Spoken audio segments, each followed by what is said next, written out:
Donna, Donna, Donna, Donna, Bana, Bana, Bana.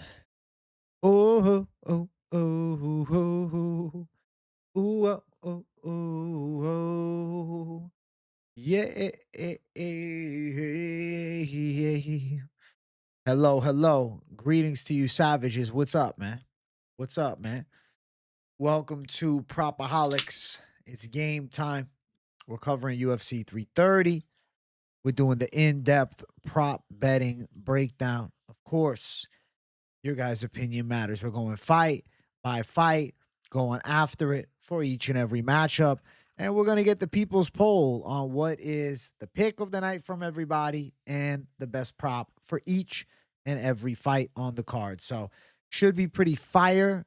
W. Walter Miller, he was notified, bro. I love to hear it, man. YouTube getting those notifications going for you, boy. Oh, shit. Oh, shit. The weigh-in show will be going down tomorrow, okay? Don't worry about it. You see Ian literally wear boots to the face off. He did it to try and, like, mog on Makhachev after the last weigh-in. They looked about the same height. Smart strategy, though. He's trying to get in the heads of the fucking people and play mind games. Mind games. Good to know, though, Ian was wearing boots, right? Good to reassure everybody. Ian Garry, I don't think he's getting through Islam Makhachev. I don't buy it. You don't buy it. We don't buy it. I don't think so, bro. I love you, AJ. Hey, all love to you, too. J3 Watt.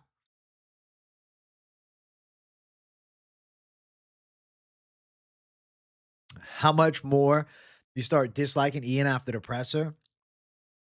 You guys know I've tried to be an Ian Garry fan for sure. And I like his style a lot. His skills are great. But, like, he's interrupting Islam the whole time. Well, he's a great champion. And he's, like, policing the fucking media questions. I'm like, bruh, can we take a step back from just being that involved with everything? Yeah, dude. Definitely. He may not be a brash shit talker like Conor McGregor, but he does his own version of trolling. And it is rather annoying. Rather annoying, dude.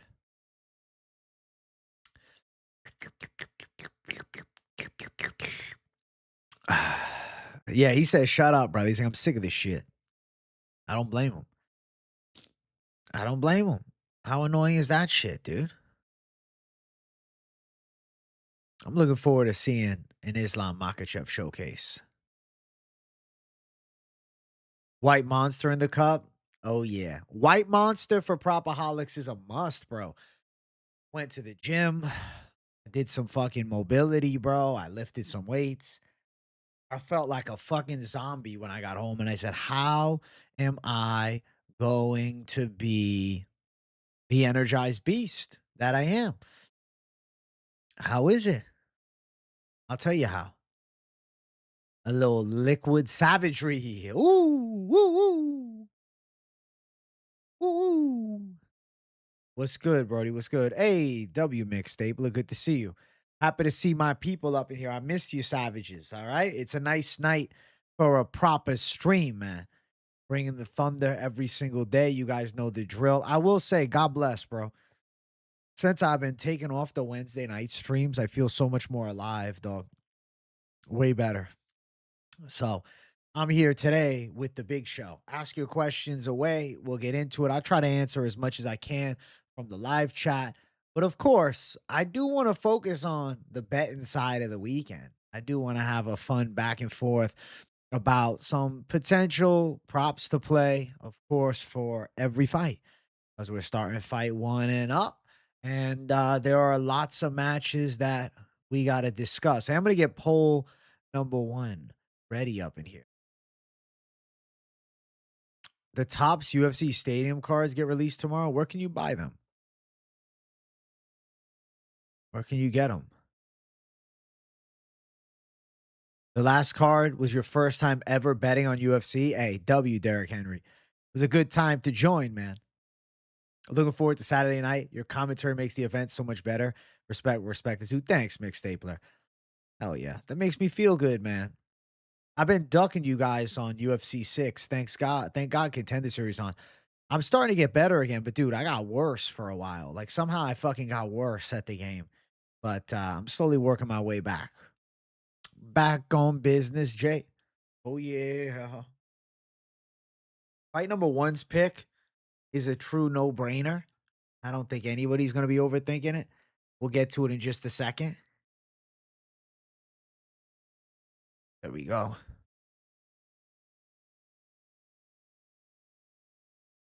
Look at the stash, bro. Jesus.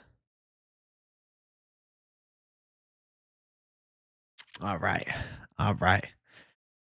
Let's get ready to roll. Let's get ready to roll. Whimsical mustache, bro. I feel like it looks so ugly when I twirl it. No, I don't break down the one championship. I'll tell you, I cover UFC, PFL, and Contender Series. Those are my big three. That is what I cover, bro. That is the strong energy and effort I already put in. Any more than that, I don't think I'd have much of a life, bro. I wouldn't be able to leave the fucking house ever. Hey, Derek Henry, thank you for the 5. Smash the like, subscribe, and don't be scared to become a member. Derek Henry. If you are a member, join up in the Discord gang. Join up in the Discord gang. I need to figure out a way that I can do like a Discord live interactive Q&A. Bro, we almost got the fucking no hat reveal on the last stream. You're right. It came so close. Thank you for the 5, Derek Henry. All right. So fight number 1 on the card. I should probably take the clock away. We got Jeremiah Wells versus Mitabek Orolbai. I am obviously predicting the side of Mitabek Orolbai to go out and dominate the fight. If you're betting on this fight, you're like, but I can't do shit with that. Of course you can't. He's a minus 1,000 or more favorite, dude. This is not playable lines. You know, you're not even parlaying this shit up at 11-1. But let me tell you something, though. There is something we can work here. All right? Mitabek Orolbai should go out and find a finish. Most of his wins are finishes. 13 finishes as a pro of his 16 wins. Jeremiah Wells, 39. Orolbai inside the distance, making all kinds of sense. Now, my book didn't have it at minus 230. My book had it at like minus 160. Probably do a double check, Jay, real fast. But there is the submission line, which I know is going to give you guys some plus money. But again, it was like plus 285 when I called it. It might be down now, but what? Damn, bro. It's been bet that bad. Let's check it out. Orolbai to win by finish. I'm seeing minus 175, which is good. Orolbai finish minus 175 is fair. Orolbai by submission is still plus 240 on my end, which personally I like. And I don't think it's a bad bet at all. All right? Fuck. I'll bring up the votable options for the props in just a second. We got some votes up in here, and it ain't close. It was never going to be close. The 6% of you guys who are picking Jeremiah Wells, I swear to God, y'all are just underdog chasing for the sake of not betting on an 11-1 favorite or picking one. But, bro, at the end of it all, tell it as it is. You know that I know that you know Mitabek Orolbai is the obvious lock of this card. Yeah, of course, at 11-1 odds. It's not a value lock, but he's going to win.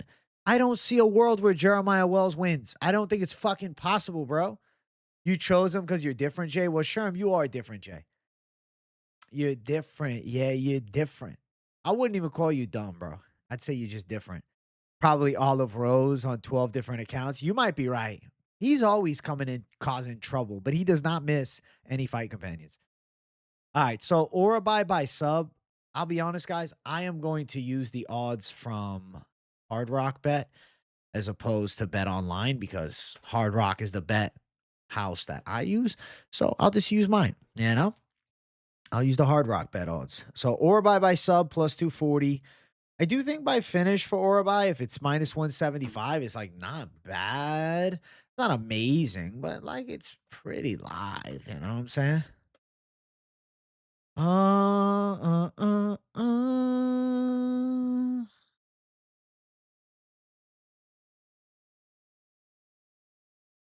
Wow, over 1.5 is minus 135.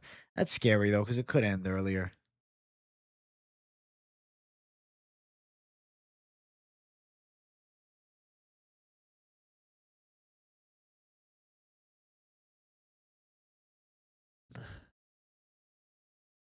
Or by KO plus 170. I'm trying to see if there's anything else. Yo, chat.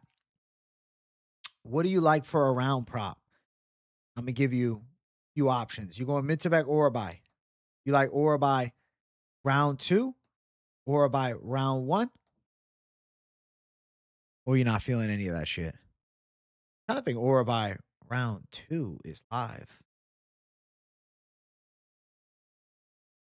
What's round 1 sub for Orolbai? Submission round 1 plus 500, win round 2 plus 400. I would run it like that. Round 2 or 3, I'm feeling like Orolbai round 2 is kind of calling my name. At least as an option to vote on. I haven't placed that bet yet, but I definitely think it's possible. I like Orolbai by submission, bro. At plus money, come on now. Or just finish it. Minus 175. Like, don't even give yourself a headache, bro. The prop bet side is beautiful. I love prop bets, man. Especially, you guys know I'm a finish prop addict, bro. I'm addicted to finish props. It's my favorite.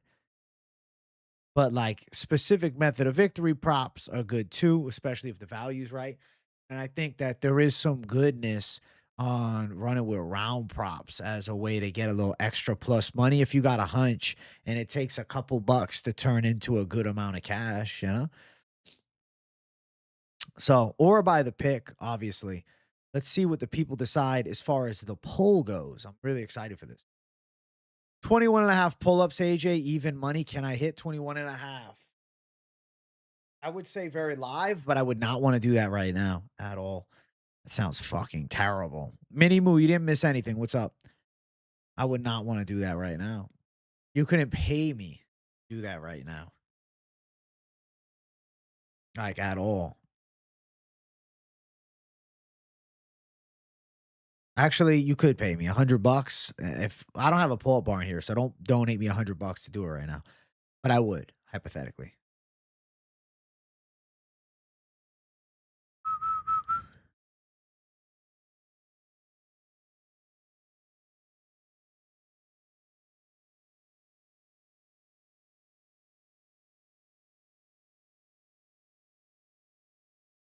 Ooh, ooh, ooh, ooh, ooh, ooh.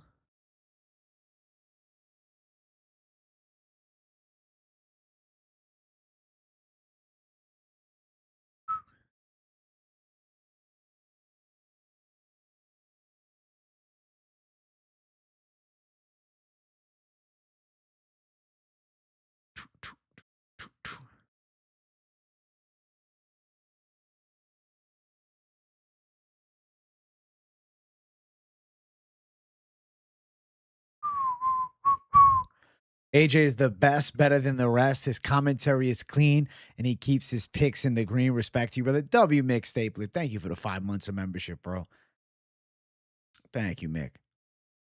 I missed one of the best questions in chat. Where is it? I'll go back and read it. Tell me where it's at. AJ, my legit favorite MMA everything. Some close seconds, but AJ consistent and high level better. Thank you, certified MMA fan. Love this shit, bro. Where's the best question in chat? What is it? I don't know. You're saying there's a best question in chat that I missed, but I'm not seeing it. I'm not seeing it, bro. Is the Charles fight an easy bet? Mark, thank you for 199. Easy bet would not be the word I would use, but a sensible attack. because let's keep it a buck. Minus 125, minus 140, whatever it is by you. You know, it's like Chapolin's decent, but I'm trusting in the UFC vet. Like, is Chapolin about to grapple fuck our boy? I feel like, nah. I'm like, no, I'm not believing it. I believe in Charles Johnson. I believe in Charles Johnson. Short notice fill-in Chapolin versus the prospect killer. Why am I not featured on MMA predictions tracker? I don't know, bro. I don't know, my brother. I don't know.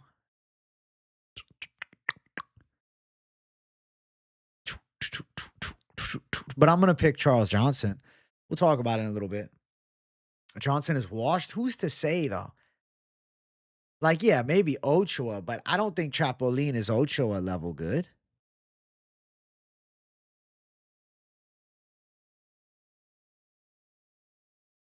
Smart time by UFC for once by putting Orolbai first fight, which is prime time in Kyrgyzstan. That makes sense because I'm like, why is this fight not the featured prelim? That makes a lot of sense. They're trying to get Kyrgyzstan. Okay. Dude, Oliveira on the card would be so fire. Alexander and her live. Bruh, let me tell you something. Oliveira, he's my favorite PFL bantamweight, and he's fighting Alex's favorite PFL bantamweight. So our boys going head to head.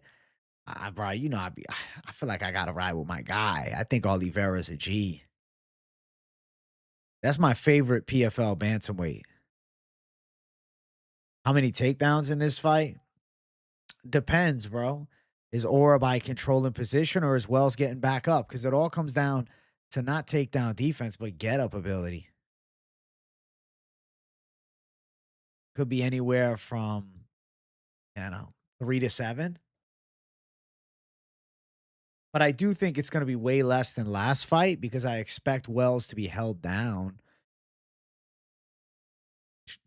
All right, we're going to throw the poll up for the next fight, man. Oh, ooh, am I still on Tobias? I'm not pick flipping on that fight unless I see something on the weigh-ins telling me to. I'm a certified Lucas Fernando doubter, bruh. I'm doubting him. Why am I not doubting him? He's got no UFC fights. He got wrestle fucked by Azamat Bakoyev. Bias got a UFC fight. Bro. DR Nurgajai cheated his way in that fight. Come on. Kick and grapple. So big jacked grappler versus skinny long striker. I don't think it's a bad idea. Let's talk about the next fight, all right? We got Magny and Ramiz Brahimaj. So on Sunday, I picked Magny.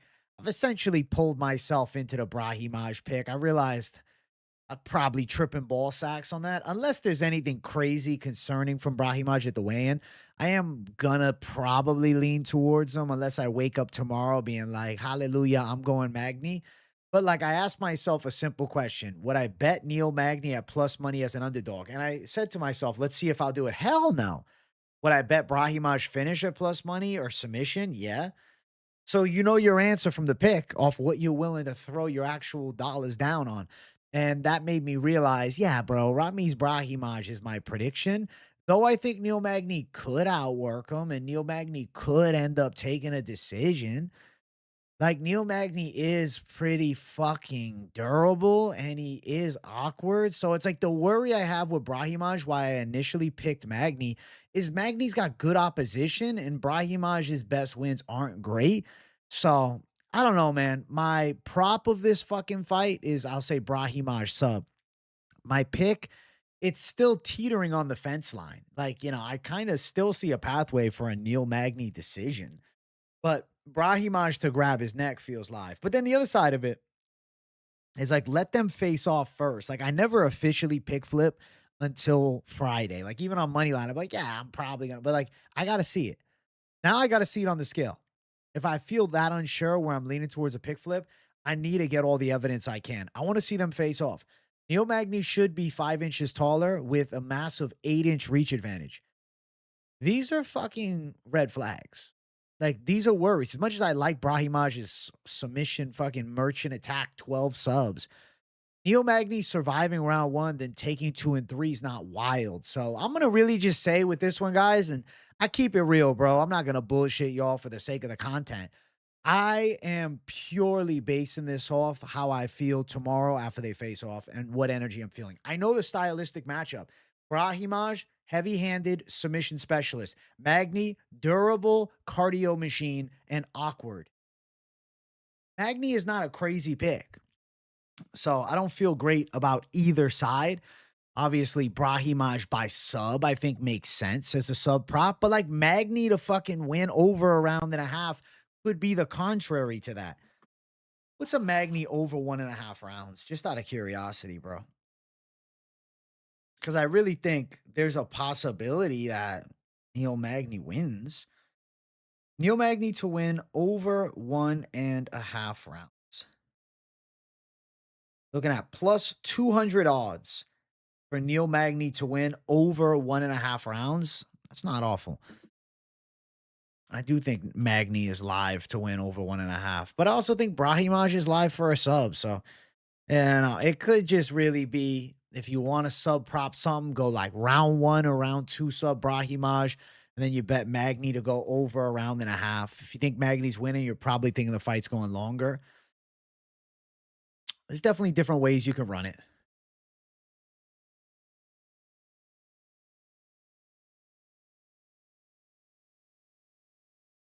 All right, let's see.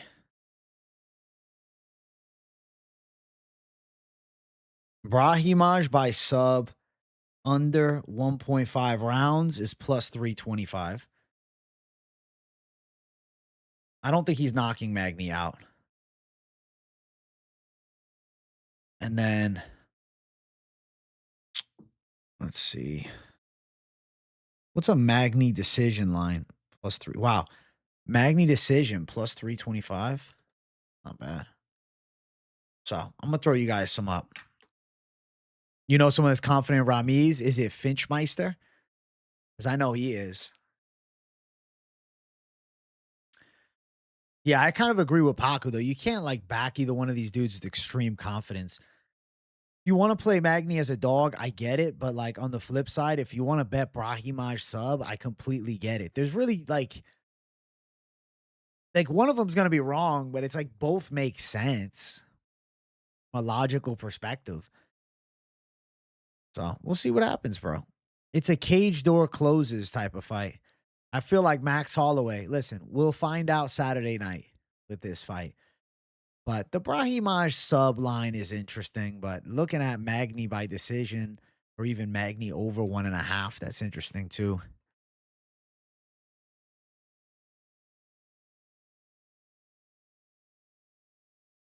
All right. What do the Zin pouches do for me? I don't know, bro. I like the taste. I like the light burn. Do they do that much? No, they're not magic. It's kind of what would you guys say, my fellow Zinners in the chat? Like, doesn't really give you a buzz, but it doesn't not give you a buzz. Like ever so slight buzz. Really light. Especially I used the 3 milligrams. I've been roasted for using the 3 milligrams before, but I'm like, yo, sorry, I'm not addicted. Right? Like I'm addicted to the 3s, but I never really liked the 6s. Yeah, Xbox King Cam. I've played both sides on fights before. I did it for the Mike Davis fight, both of them by decision. It is nicotine, yeah.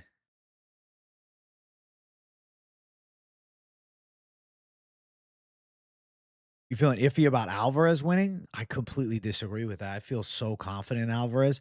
If Alvarez loses, I'm going to be genuinely fucking shocked.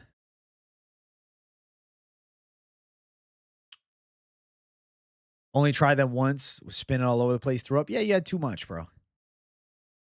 Especially if you had the 6 milligrams off rip. They'll jack your teeth up. Listen, I go to the dentist and I get my cleanings, bro. I'm good. Granted, I never go above the 3s, so that's probably why. Upper or lower deck? I'm an upper deck guy. I never liked the feeling of the lower deckies.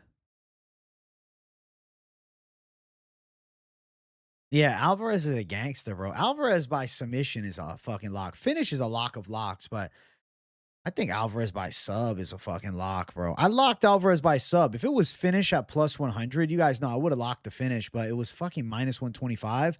And for the sake of the section, my plus money lock, Alvarez sub. If you want to go the safer lock, Alvarez finish. I bet on both, just so you guys know. I bet the sub, of course, but like I also attack the finish. I'm not gonna just play sub. So Brahimaj by sub so far is looking like the community call, which like I get, bro. Thoughts on CJ's new opponent? Also heard CJ's leg is still banged up from the last fight. Dread the casual. Thank you for 4 months of membership. That's concerning. Seeing if his leg's still jacked up. Where'd you hear that? I definitely think like he should be able to beat Chapolin, but if he's not at 100%, Chapolin's still a capable fighter. Where'd you hear that, bro? I didn't hear anything about his leg. Where'd you research that? You think Johnson's just trying to get checks? He's done. Is he really just gonna throw his career away? Like I feel like no, but I guess who's to say for sure? All right, Brahimaj sub is the people's call for fight two. I like that. The Brahimaj sub merchants in chat. All right, all right. You Brahimaj sub merchants, you.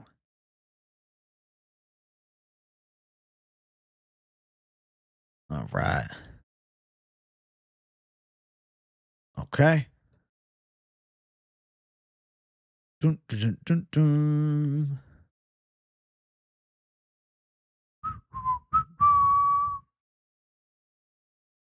2-3 milligrams Zins would be a 6 milligram, yeah. Magny old but losing a killer's true. But eventually, the old dude losing a killers starts losing to some lesser killers. I mean, Brahimaj is still pretty badass, dude. You know, there's eventually that turn that happens where they start losing to lesser guys. And let's not act like Zaleski wasn't winning against him. So, like, Brahimaj's style could be a kryptonite. All right, let's keep it running. Rafael Tobias versus Lucas Fernando. I'm believing in the younger Tobias grappling over Fernando, the kickboxer. I get it. People are hype on this 80-inch reach. His striking's clean. He's knocking out some cans in LFA, but Tobias's ground game is strong, man. And I think he's going to be able to hit takedowns. Fernando's wrestling defense, I feel, is still in question. I feel like that the biggest thing is if you're backing Fernando with confidence, I wish you luck. But like we have seen evidence of him having mediocre grappling. And I feel like the opponent here is a strong pressure grappler with some good jujitsu. I really feel like Tobias is live to put him on his fucking back. Did I read your comment? You made the video? Maybe, bro. Maybe. I don't remember. What's up, Rangy? You think Tobias's grappling is overrated? Okay. Okay. Listen, I get it.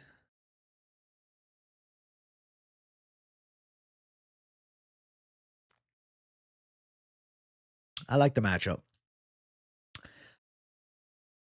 If Fernando's on his back and laid and prayed, though, just know I witnessed it. I saw it. I called it. I definitely don't think Fernando is deserving of massive favorite status. Fernando is what, a minus 280 favorite here? I don't get why he deserves a minus 280 favorite line. Like, if you're going to play Rafael Tobias, like, you're probably leaning towards money line at plus. Obviously, with Fernando, yeah, you'd go Fernando KO. I kind of feel like plus 105. Let's see if Hard Rock has it at a better line. All right. Fernando by KO is plus 135 on Hard Rock. I do think that makes sense. Okay. Okay. Okay.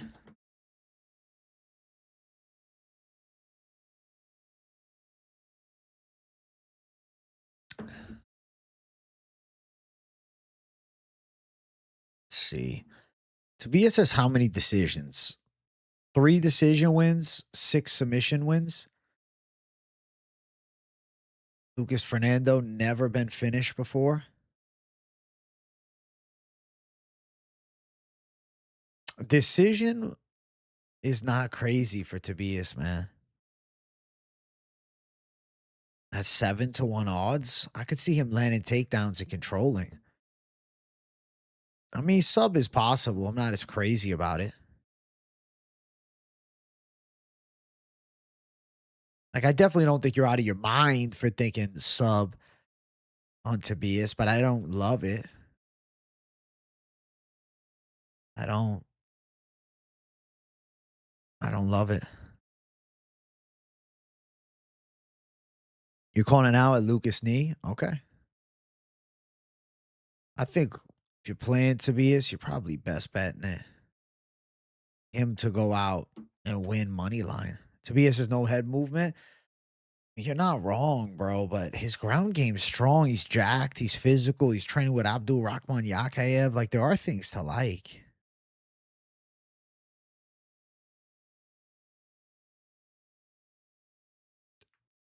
I think there are things to like.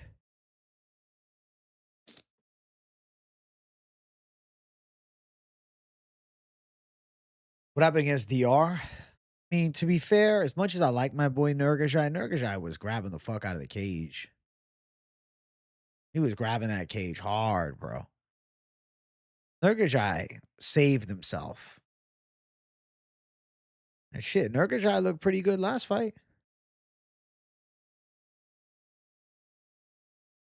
Tobias is not the most technical guy. He's a brawler on the feet, but his ground game is strong, and he's pretty fucking jacked. He's training with Abdul-Rahman Makhachev, which I like.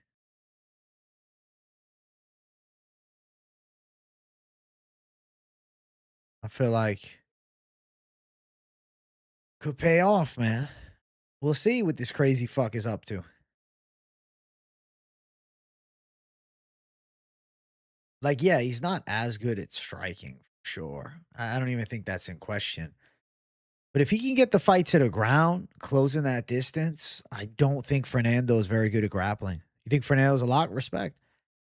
Respect if you got him by KO, or respect if you're going Fernando. The chat seems to be all over Fernando. I'm going Tobias, man. I don't care. I guess I got the contrarian call. I'm just a Fernando doubter, bro. Like, I watched it on Contender Series live, and I was like, I'm not impressed. Fernando bigger? He's not really bigger. He's taller, though. You think Tobias is dog shit? I think he's a wild brawler, but I do not think he's dog shit. I don't think he's dog shit.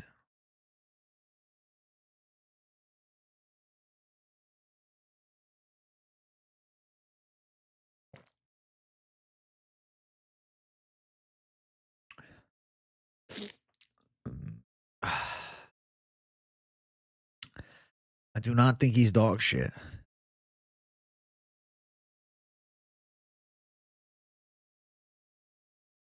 Well, let's see. Let's find out. Hey, W Meek Meek. It's a beautiful stream, bro. And shit, Saturday stream's about to be crazy. UFC 330. I can't fucking wait.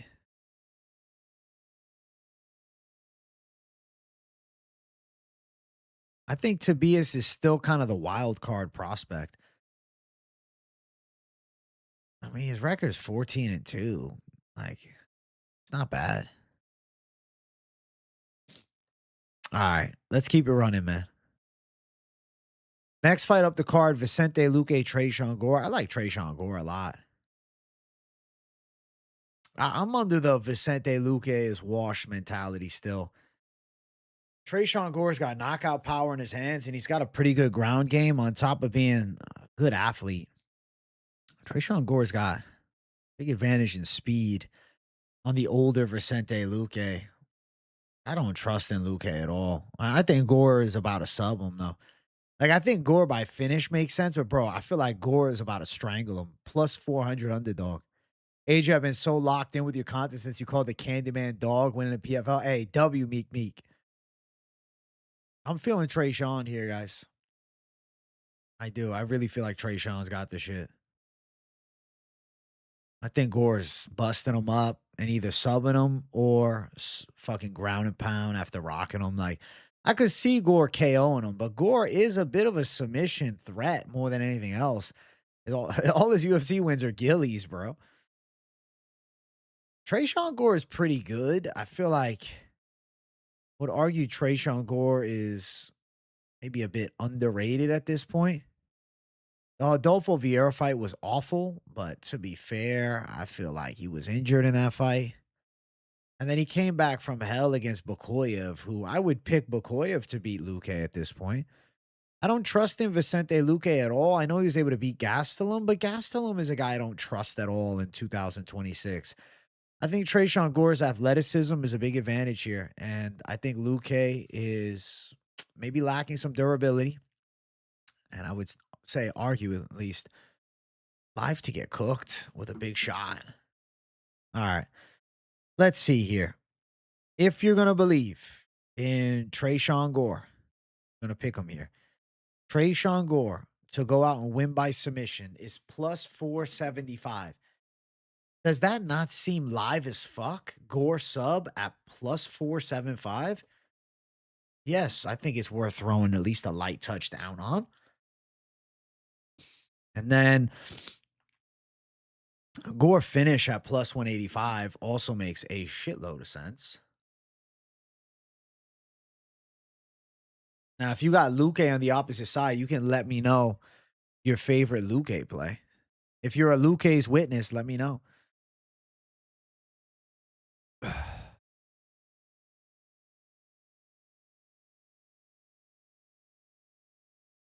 Think Gore decision is live? I don't think Luque's going distance, bro. I don't think Gore is as bad as you're giving him credit. Worst fighters in UFC history? No, I don't think so. I don't think so at all. Went got booked against Terrence Chapman in 9 days? No shit. Terrence Chapman. A doctor's coming up. I don't see an MMA fighter. Let's find him. Terrence Chapman, 5-1 pro. Lost to Myron Dennis in April by split decision. And beat Juan Torres, an 8-16 fighter. They were really giving Wint a sacrificial lamb here. I mean, Wint is going to get a first-round knockout again. Wint's going to destroy this guy.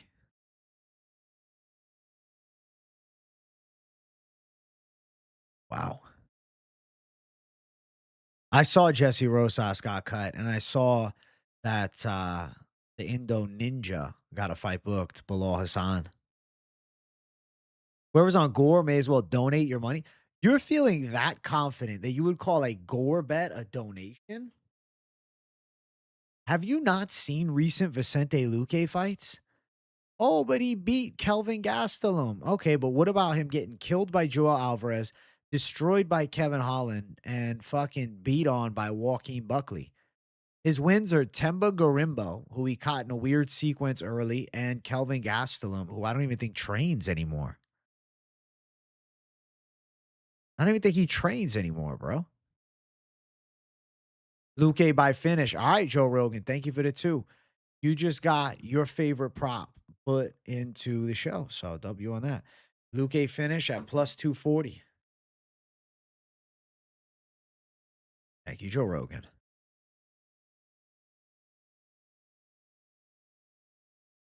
AJ, we got rated by Guru. We were live. Shit was so cool. That's fucking awesome, bro. Congratulations, man. How many people were watching after that? That's crazy. I'm really happy to hear Guru's doing the raids. I feel like he hasn't done those in a little while. That's sick, bro. WKZ on that, man. AJ, seeing your gains over the week/months and not smoking as much has made me reconsider. You're motivating. Let's hit these props this weekend, Gore. Hey, Christian Cervantes, absolute savage W to you, bro. Hell yeah, man. Makes me happy to hear that I can be a small motivation for you guys to lock in, bro. I really appreciate the love, man. But you guys are doing the work, man. I'm just showing you, hey, it's possible, bro. I'm just like, y'all, I've been getting lean, man. I'm locked into the diet. Abs are coming in and shit, bro. It's going to be crazy. I'm probably going to do another month of cutting before I slowly reverse diet. I think that'll be sick. And then we'll be fucking lean savage, Jay.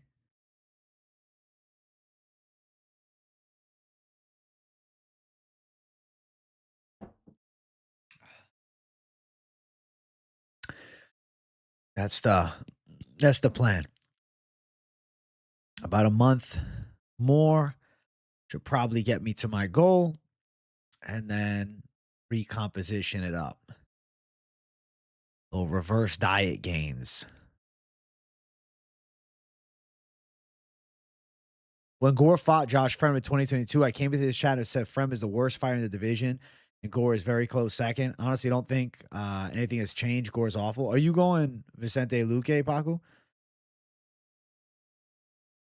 We were gonna raid you, Jay, but you weren't live. Hey, man, I'm glad that the boys got the fucking raid from Guru, man. I'm happy about it. Night of the Anaconda. I like that.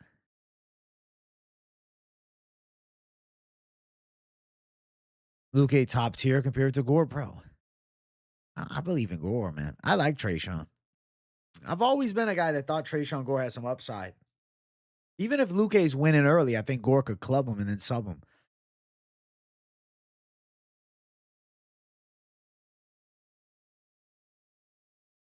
Asmat Mirzakhanov is going to juice up and KO Dom Reyes.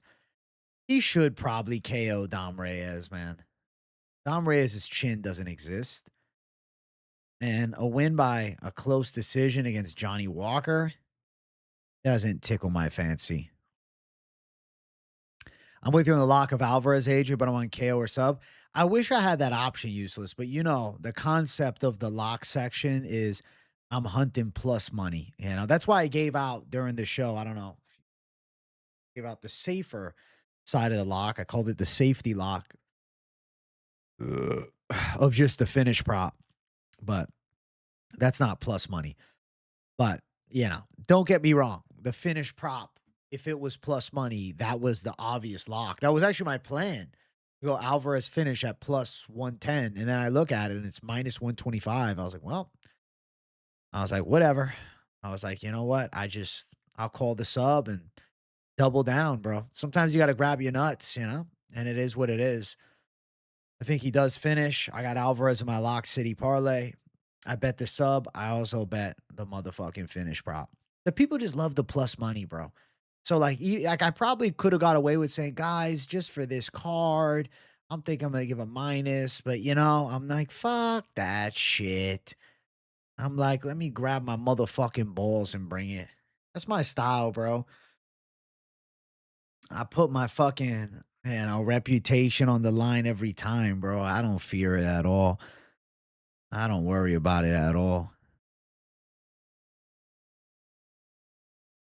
All right, let's keep going. Next fight up the card. Donte Johnson versus Eric McConico. I believe Donte Johnson should look good in this fight. I believe Donte Johnson should show a little bit more juice on the feet, man. I think he should be a little cleaner, a little less crazy. I think he should be faster than McConico. I feel like Donte Johnson's hands work in this spot. And I think Donte Johnson getting a KO, it just feels like a pretty high likely outcome. Eric McConico's got 4 KO losses. And first, rather not first thing, but, you know, another thing to mention. I am not one of those guys that just like auto fades Eric McConico. I don't think he's bad. I picked him to beat Rodolfo Vieira as a dog. I was right. He beat Rodolfo Vieira as a dog. I just gotta lean towards the prospect. I gotta believe Donte Johnson at 27 is gonna come out looking pretty good. And I don't think McConico's the first guy to beat him. Oh, Sherm from Jackson, bro. Thank you for gifting 10 memberships, you certified savage gangster, bro. Thank you, my boy. Loving the modified cycle. I see another hit coming from you.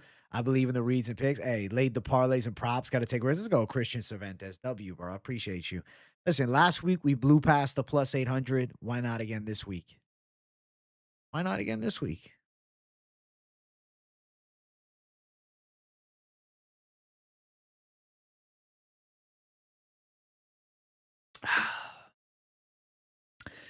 I think it's fair to say the DJ height scares the shit out of you. Fair point.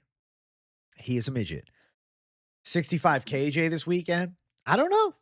What are we at right now? 64, 64.58 right now. I don't know. I'm happy to hit. We hit 64K, bro. I'm happy about that. I'm happy, bro. You know, whatever it's meant to be this weekend, cool. But I'm blessed, dude. If we run it up to 64.5, that'd be crazy. But dude, we hit 64. That's amazing. We're on trek to close out the year with 70,000 subscribers, which is just pretty much fucking unreal, man. To be 100% honest, that's fucking insane. Holy shit. That'll be something.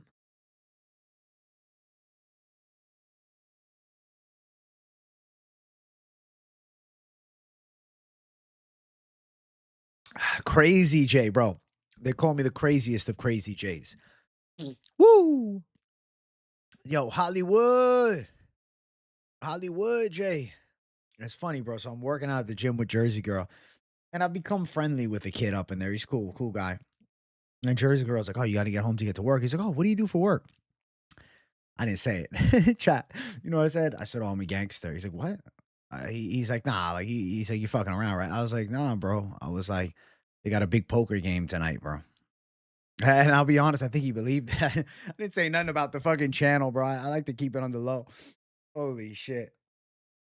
Keep it under the fucking radar, Jay, bro. You know, make up some bullshit every time. Yeah, bro. What do you do? I work security, bro. Oh, what do you do, man? I'm a street sweeper, man. I'm a gangster, bro. He's like, wow, man, yeah, like the mafia and shit. Oh shit. I don't know. I don't want to be the one to say it. If Jersey Girl wants to say it, I just feel weird about it sometimes. Or like you have instances where you get to know somebody and then like they ask you what you do and you tell them and they're like, "Oh, I know somebody that could help you with that." I'm like, bro, I'm like, what do you mean? Oh yeah, this guy I know that does MMA. Like, I'm like, that's cool. I'm like, oh, okay. I'm like, but in my mind, I'm like, help me with that. I'm like, bro, I've been covering the game forever. So it's like a weird situation telling people sometimes that you have like a fucking big channel. So I keep it on the low ski.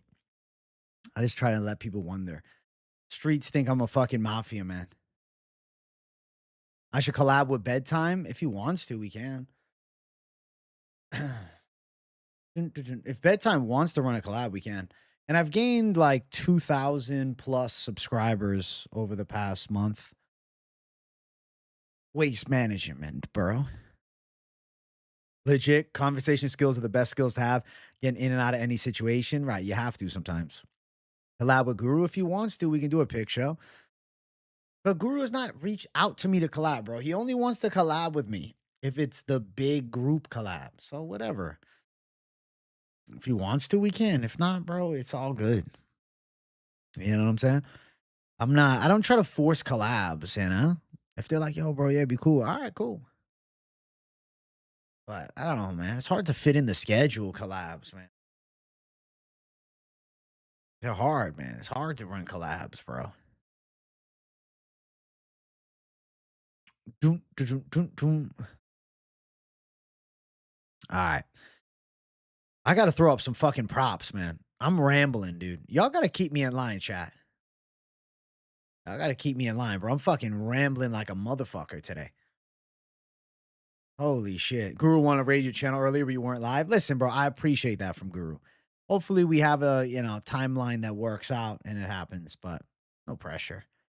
I'm just grateful for the thought, even. W to Guru for still thinking of him. No, I appreciate that.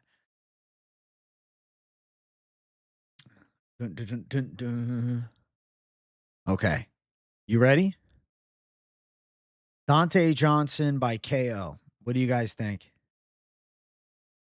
Is that prop worthy? Feels like it is, right? Johnson KO plus 125. Uh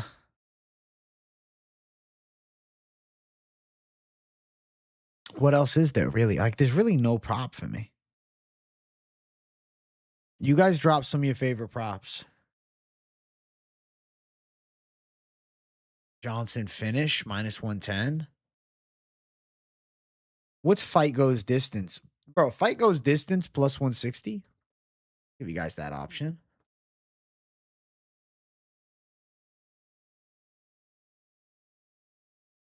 Johnson under 1.5. See. Johnson under 1.5, also plus 125. Yeah, all right. You like McConico decision? If you do like McConico, but by decision, bro, it's 5-1. I don't think you're crazy for liking it. This is definitely a fight you could just parlay up or, stay away from even. I'm going to pick Johnson by KO. I think he should find the chin, bro. I really do. I really do, bro. Really, really do. I think Johnson knocks him out. I don't think he subs him. I think he KOs him. So my pick here, my prop is Johnson KO, but like definitely don't think it's crazy. If you guys, are thinking about something else. I just think Johnson, he's pretty athletic. He's young. I don't know. McConico, he's live to get clubbed. I feel like he's so live to get clubbed with some heavy shit, bro. You know? Just feels like, I don't want to say like a guarantee, but it feels like pretty live for him to club with something stupid.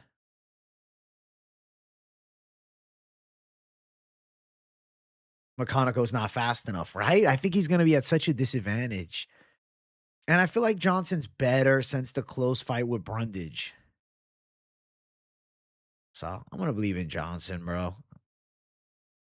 He's at Extreme Couture now, sparring with Strickland and shit. I think that's a green flag. I get why you'd want to go McConico. I'll just tell you guys, I had McConico as an underdog in his last fight, and I'm not believing in it in this fight. And he still made me sweat a little bit in round one. So, do with the info as you wish, bro. If you like McConico, I get the mentality. He's a pretty fair-sized underdog.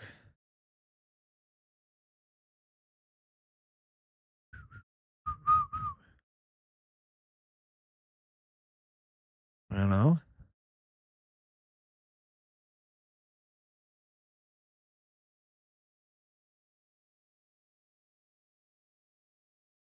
He's got enough good signs to win. Yeah, I agree with that. You know, being willing to like go to a new gym and shit and train with better guys tells me that Donte Johnson is very focused on learning. And for a 27-year-old prospect, I feel like that's a green flag. Like, he's got a lot of natural talent already. So I'm going to believe in Johnson KO. It seems like the community is too, man. The chat's also going Donte Johnson KO. His hands are pretty fast. He's got some fucking pop. Looking swole J trap day? Nah, bro. Today was push day. I mean, I did do some side delts, which side delts naturally just pump the fuck out of my traps. But I don't train traps, dude. I hate training traps, bro. I just do my side delts and my traps get a little natural training. But I'm not a trap spammer. When I first started working out when I was younger, I used to do a lot of traps. Henceforth, My traps got really big because in the first couple years I was working out, I was also doing jujitsu, and my crazy ass would hit fucking shoulders and then go do jujitsu, and my traps would just fucking get destroyed. And I swear to fucking God, bro, my traps blew up stupidly doing that. And now I don't train them because if I did, I feel like I'd look mentally challenged. Yeah. So I avoid trying to train my traps, bro. But I definitely think like training shoulders and then doing jujitsu after, very good way to get huge traps, but also like kind of hurts, bro. It's hard. I know. I saw Wentz fighting, bro. Went versus Chapman.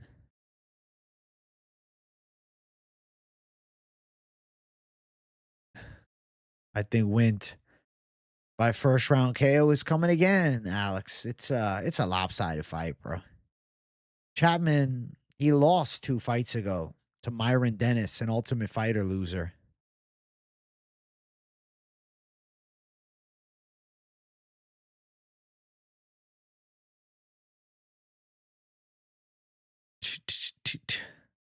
But bad for the people that don't follow. I feed winners 90% of the time. Listen, bro, I just give out my takes with confidence. I do my research and that's it, bro. You know? I love covering the fucking game, so I just lock in. Contender series picks are fire too. I'm excited for that. I'm gonna do all my contender series notes Saturday afternoon. They went with another first round KO. Lock. Went round one, bro. It's not gonna be close. The guy's a fucking human highlight reel. It's not even fair. All right. Let's see here. Let's jump up to the next fight. We got Charles Johnson versus Eduardo Chapolin. Chapolin stepping in on short notice. Just note a couple things. Works with DC, which I think is a green flag. He's an Ultimate Fighter, veteran, lost in the first round of the show to the eventual winner, Joseph Morales. But he had a lot of hype going into the show. But he's also a Contender Series winner, but he won by decision, so they didn't sign him. He beat Antoine Ho, the Lawner Kavanaugh victim from the season prior. And then Charles Johnson, the other side. I mean, a guy that beat Lawner Kavanaugh by knockout, a guy that beat Joshua Van. Charles Johnson is a grizzled veteran in the UFC who is way too active, which makes it a fucking worry. But he should be too experienced for Eduardo Chapolin. I do think Chapolin is good though. Like he has nice control on the ground.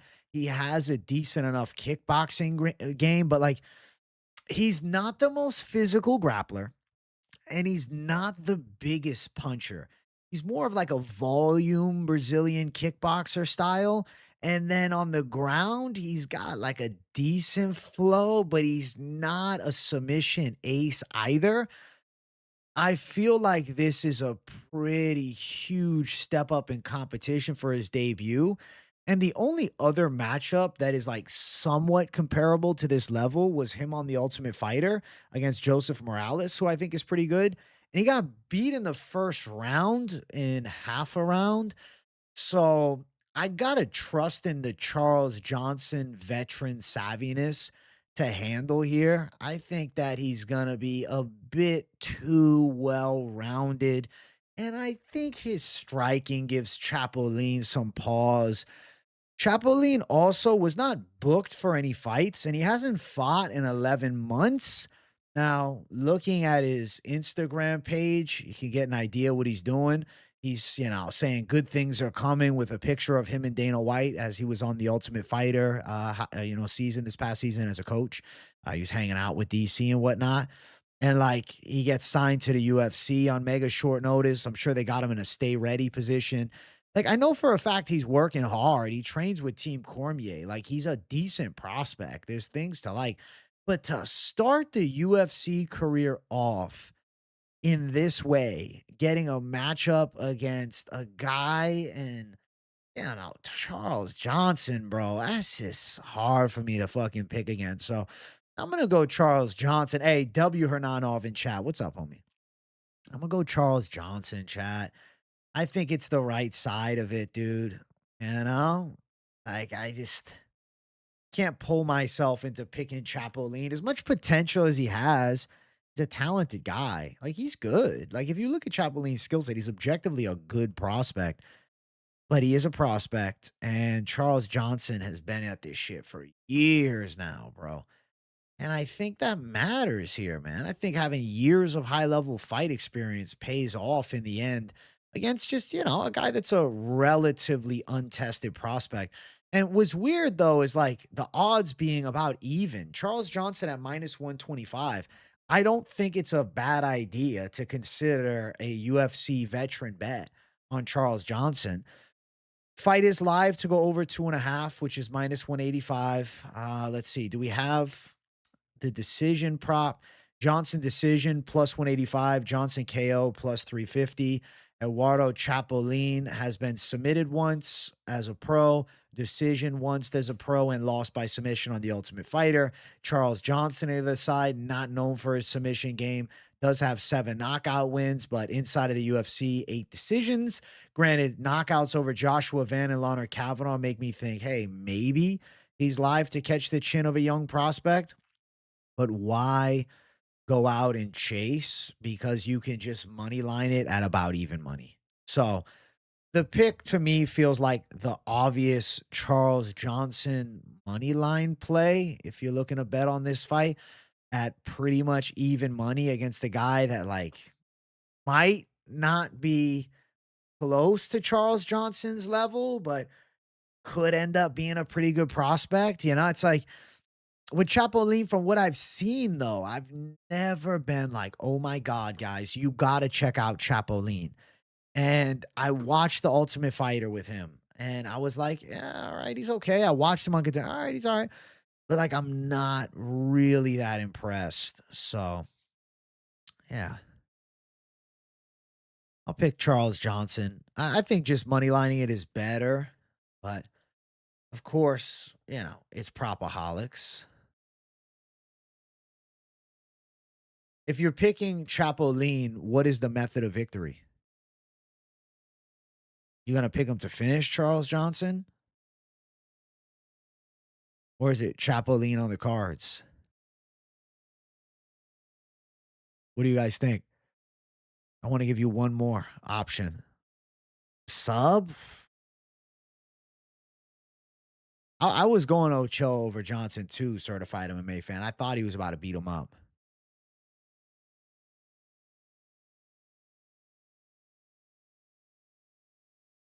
I don't know, man.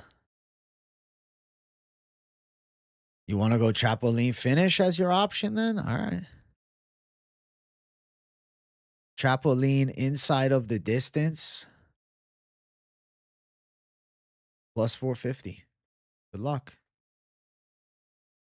Good luck. But I'm going to go with Charles Johnson. I just don't have trust in a guy making his debut here, especially on days' notice. I feel like it's too much of a red flag. I think like smart money is Johnson money line. Chapolin decision that makes Chap mad. Hey, Sherm from Jackson, thank you for the 5. Listen, bro, you got a good plus money underdog then on Chapolin. I wish you luck. You can attack that plus money fucking prop if you're feeling it.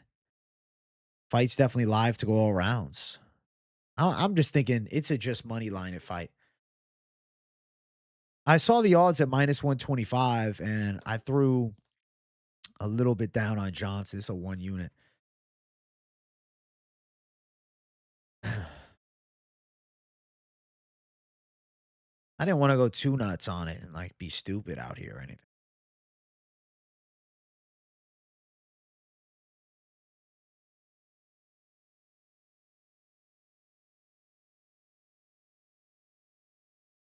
Yusri Belgori is fighting DeJordan Santos. Isn't that crazy, bro? I don't know if this is accurate, but they're saying that Kelvin just pulled out. Oh shit. Oh shit. Oh shit. That's crazy.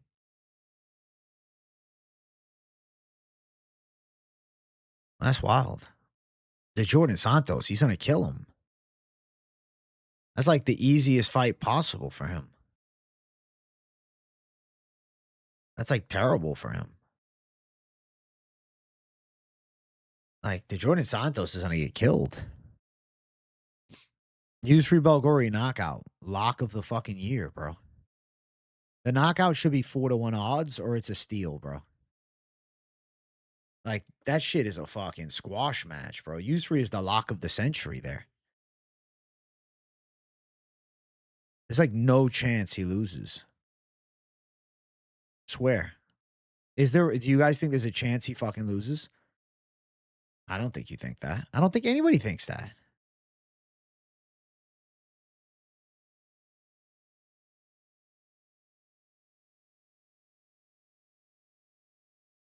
All right. Right. Mansoor looked terrible in that fight. All right, let's keep moving up, man. It's lock time. Chidi and Njokuani or Alvarez. So my lock here for the card, my Savage plus money lock, Alvarez by sub.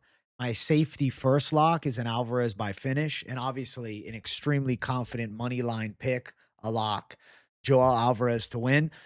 I think Alvarez is a diabolical matchup for a 37-year-old Chidi.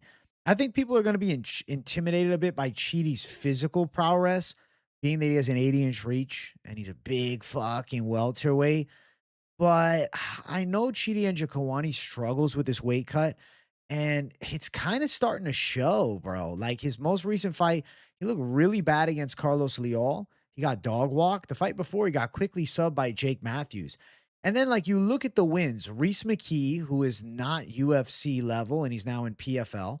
Jared Gooden, who is not UFC level and is now getting slimed out in fucking PFL. And Elizio Zaleski dos Santos, who is not in the UFC anymore, and he's fighting in fucking LMC, getting a knockout over Jesse Taylor, who I don't even know why is still fighting. So his 3 most recent wins in the UFC at welterweight are 3 guys that were cut from the fucking promotion. And then the recent losses are Jake Matthews and Leal. He was then scheduled to fight against Southpaw striker in Jeff Neal, to then Joel Alvarez on short notice. Bro, I'm telling you guys, Alvarez at 170 is a different fucking animal. Oh, but it's short notice, bro. This is good. Alvarez can finally take short notice fights. The guy is in shape all year. His ground game is fucking terrifying. His striking is like a goddamn fucking tornado. And I really think Chidi and Njokuani is going to get cooked in this spot. I don't think it's a competitive fight. I really think that Joel Alvarez is a lot better than Chidi at fighting. I think like Chidi's technical Muay Thai from the outside is nice, but he's not beating Joel Alvarez. I think Alvarez genuinely has true top 15 skills. Problem is, they're like, hey, man, for your second welterweight fight, we're going to give you Amasov, who is the best wrestler in the fucking division. Yeah, he gets cooked by Amasov. Everybody's getting cooked by Amasov outside of the top 6. And then the other loss is Arman Sarukian. The fuck? That's his only losses in the 2020s. Amasov and Sarukian. Bro, Alvarez has 17 submission wins. Chidi and Njokuani is going to have some fucking problems in this spot, man. I really think Alvarez by sub is a lock. Alvarez finish, lock. Alvarez to win, lock. How does Alvarez get to the sub? Bro, could be like a fucking front headlock position. Could be a shot on the inside, but I don't think it's insane to say Alvarez could take Chidi down if need to. They will tie up at some point. Alvarez could jump the back towards the cage. He could jump the neck, bro. Alvarez is too good at jiu-jitsu and too capable in the stand-up, and he's younger as well. Dude, Chidi has nightmares making this weight. And I'm telling you, bro, Chidi may miss weight. I think Chidi's getting fucking subbed, guys. I don't think it's going to be close. Alvarez finish, lock, and I think it's a lopsided fight. This is a lopsided-ass fight, dude.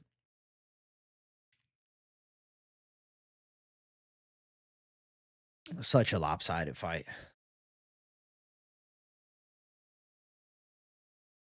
So I would recommend to you guys If you want to tail the Alvarez sub, I definitely don't think it's a bad idea. But with that, I don't think it's a terrible idea to also do um, Alvarez finish.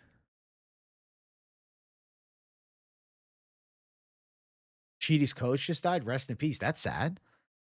Is that actually facts too? Bro, I feel like he should pull out of the fight.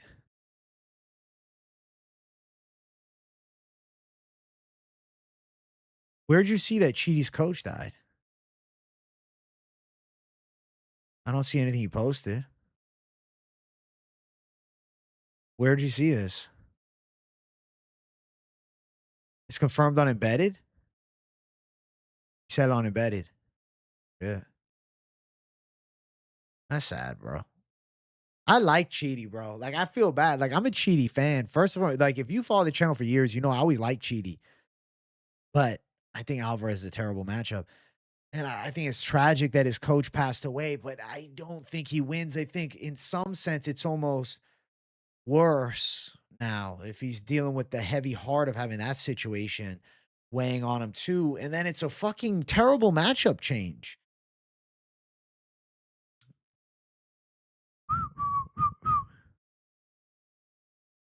It's a really bad matchup change. I would be shocked if he chinned, bro.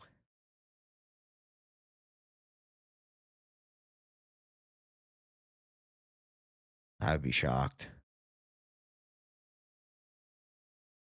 Okay.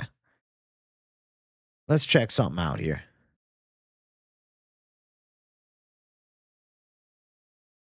So, Alvarez to win by submission. Round 1 plus 475. Round 2 plus 750. Shit, bro.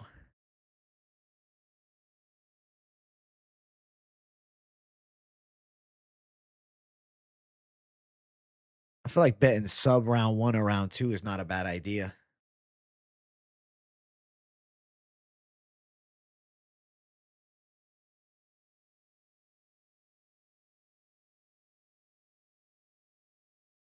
Damn, son. Dog, I got Alvarez all day by sub chat.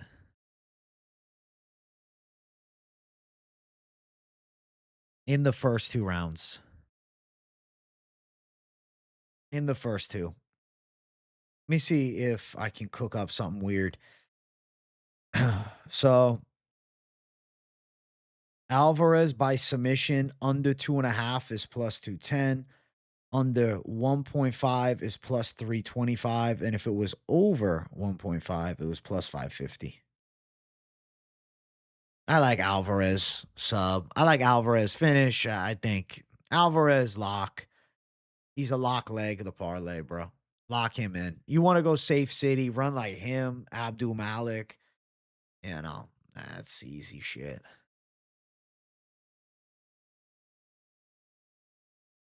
I like Alvarez sub a lot, dude. What's the KO numbers for him? Let's check it out. Plus 300 for KO.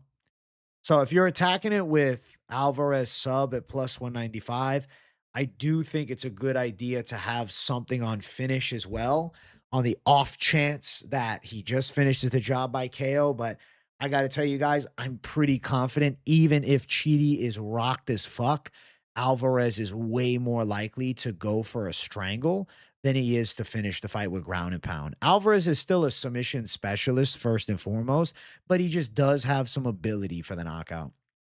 So Alvarez via submission calls my name. That calls my name, chat. I like that shit a lot. I'm excited. Bro, this card, low-key better. Low-key better with Chapolin versus Johnson because it's more competitive in some sense than the Ochoa fight. I'm actually like stupid hype for UFC 330 now. My hype has grown as the week has gone on. And I think Turner and Fernandez on the main card is also way better as well.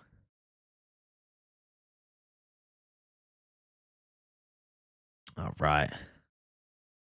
I saw Kelvin Gastelum is out. The Jordan Santos in. All right. Let's jump up to the main card. If you guys are enjoying PropAholics this week, be sure to leave your boy a like. If you're a first time watcher, be sure to leave your boy a subscribe. Keep it locked in, man. I love you guys. And I'm always glad that we got some beautiful faces consistently up in here for PropAholics. We go back and forth. And this show is really about you guys. So I'm always grateful to see the massive crowd that tunes into it. All right. So, main card fight number one, Ribovics, Barboza. You got to go Ribovics to win. Edson Barboza is 40. He's coming off a terrible loss. I don't think Ribovics is elite, but I think Ribovics has a bad stylistic advantage over Barboza. Ribovics is a good flurry and puncher on the inside. He's got a good gas tank. Barboza doesn't offer much in the wrestling department. I think Barboza's getting punched in the face hard a lot. I don't love that. I gotta lean Ribovics. Now, I will tell you, I don't think Ribovics should be a minus 500 favorite. I think -2, -3 would be awesome.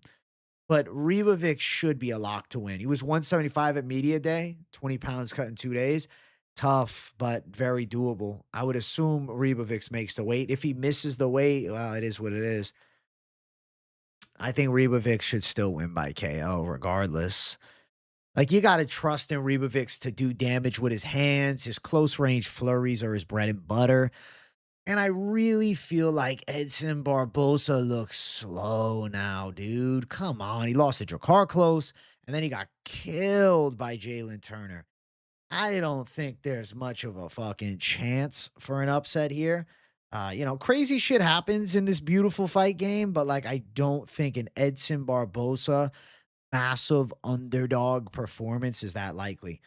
Ribovics by finish -185, but obviously the more likely outcome is KO. And they told you to go fuck yourself because Ribovics by KO is sitting at a -160 line. So it's not very good even for the KO prop. But what can we do? All right, let's see. Under 2.5 rounds in KO, -120. I mean, shit, I do think it's within the first two if he's getting a KO. Ribovics KO. This is at least there's something. Ribovics KO under 2.5 -120. I think that's live. You love the over 1.5. I would be just a little apprehensive. I'm not saying don't do it, but I would be a little apprehensive just because Edson looks slow. But listen, if you like the over 1.5, you're looking at -125 odds. Jalen Turner busted Edson up early, but Ribovics not known as much so for the early power, but is known for the fast start. And let me tell you something else about Esteban Ribovics, bro. Something real about Esteban Ribovics. When he puts people away, he tends to do it early. And I will assume Esteban Ribovics is going to be shot out of a fucking cannon. Now, am I betting KO round one at +190? Absolutely fucking not. That's ass. I definitely think like the betting side for Ribovics is just kind of shit. And it is what it is. So I'm not gonna tell you to go out and chase it, but like I think he wins by KO. Regardless, I think he wins KO under 2.5, which is -120. All right. Yeah. Anything else you guys like that I don't have in here? I got KO -160, KO under 2.5 -120, dog or pass. I don't really like too many others for this fight. It's not tickling me fancy, bruh. So just let your boy know. I want to hear from you guys. Nah, yeah, there really is nothing, dude. It's like, all right, you want to bet on Edson? There's your 4-1 fucking favorite. So go for it. Edson Barboza. I wish you the best, bro. Edson Barboza. Old man Edson. Good luck. Good luck, bro. Good luck, bro. Y'all crazy as fuck. Hell nah. Nobody's going, bro. So, yeah, but Edson's fucking older now, bro. And this is not Drakkar close. Like, I think Ribovics should stop him. Ribovics should get him out of there. Edson retirement fight in Philly? Probably. I didn't realize I still had some fucking white monster left, man. Wow. Fantastico. Fantastic. It's fantastic. Oi, oi, oi, oi, oi, oi. Big J on it. Big J on it. We are bringing the absolute heat every single card. Tune in to MMA Experts Weigh-In Recap Show tomorrow around 9 p.m. Eastern Time. AJ will be breaking down the card with the most elaborate, in-depth post-weigh-in take that exists on the internet. Bum, bum, bum, bum, bum. Yeah, I'd take a Monster sponsorship. Funny, Alex said that to me today. He was like, bro, imagine Monster sponsor you. I'm like, that would be fucking sick. That'd be cool as shit, bro.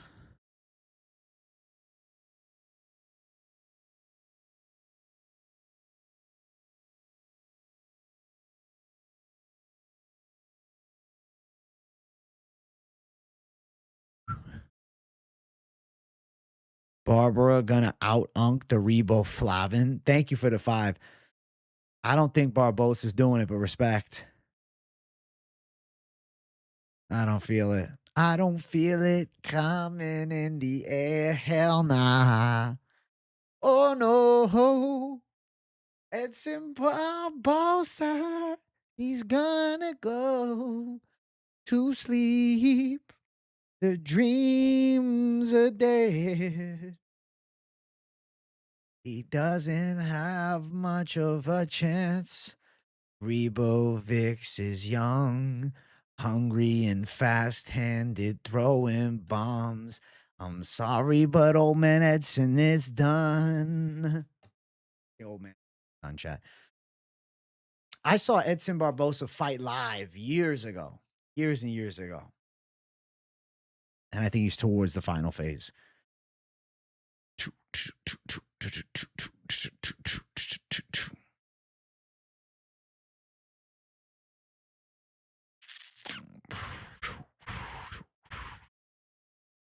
Start the donation train. AJ deserves it. What a gangster certified MMA fan. Ribovic's lack of one-shot power. Let's see if it cost him, Void. It could. It could, bro, but I will say I got the other side of it. I got the other motherfucking side of it. Hey. I believe I can fly. All right, I got to chill with the singing, bro. Guys, tell me to calm down, please. For God's sake. I need my mods to fucking moderate my ass, bro. I got to chill with the singing. We're getting to fucking prop betting business only, all right?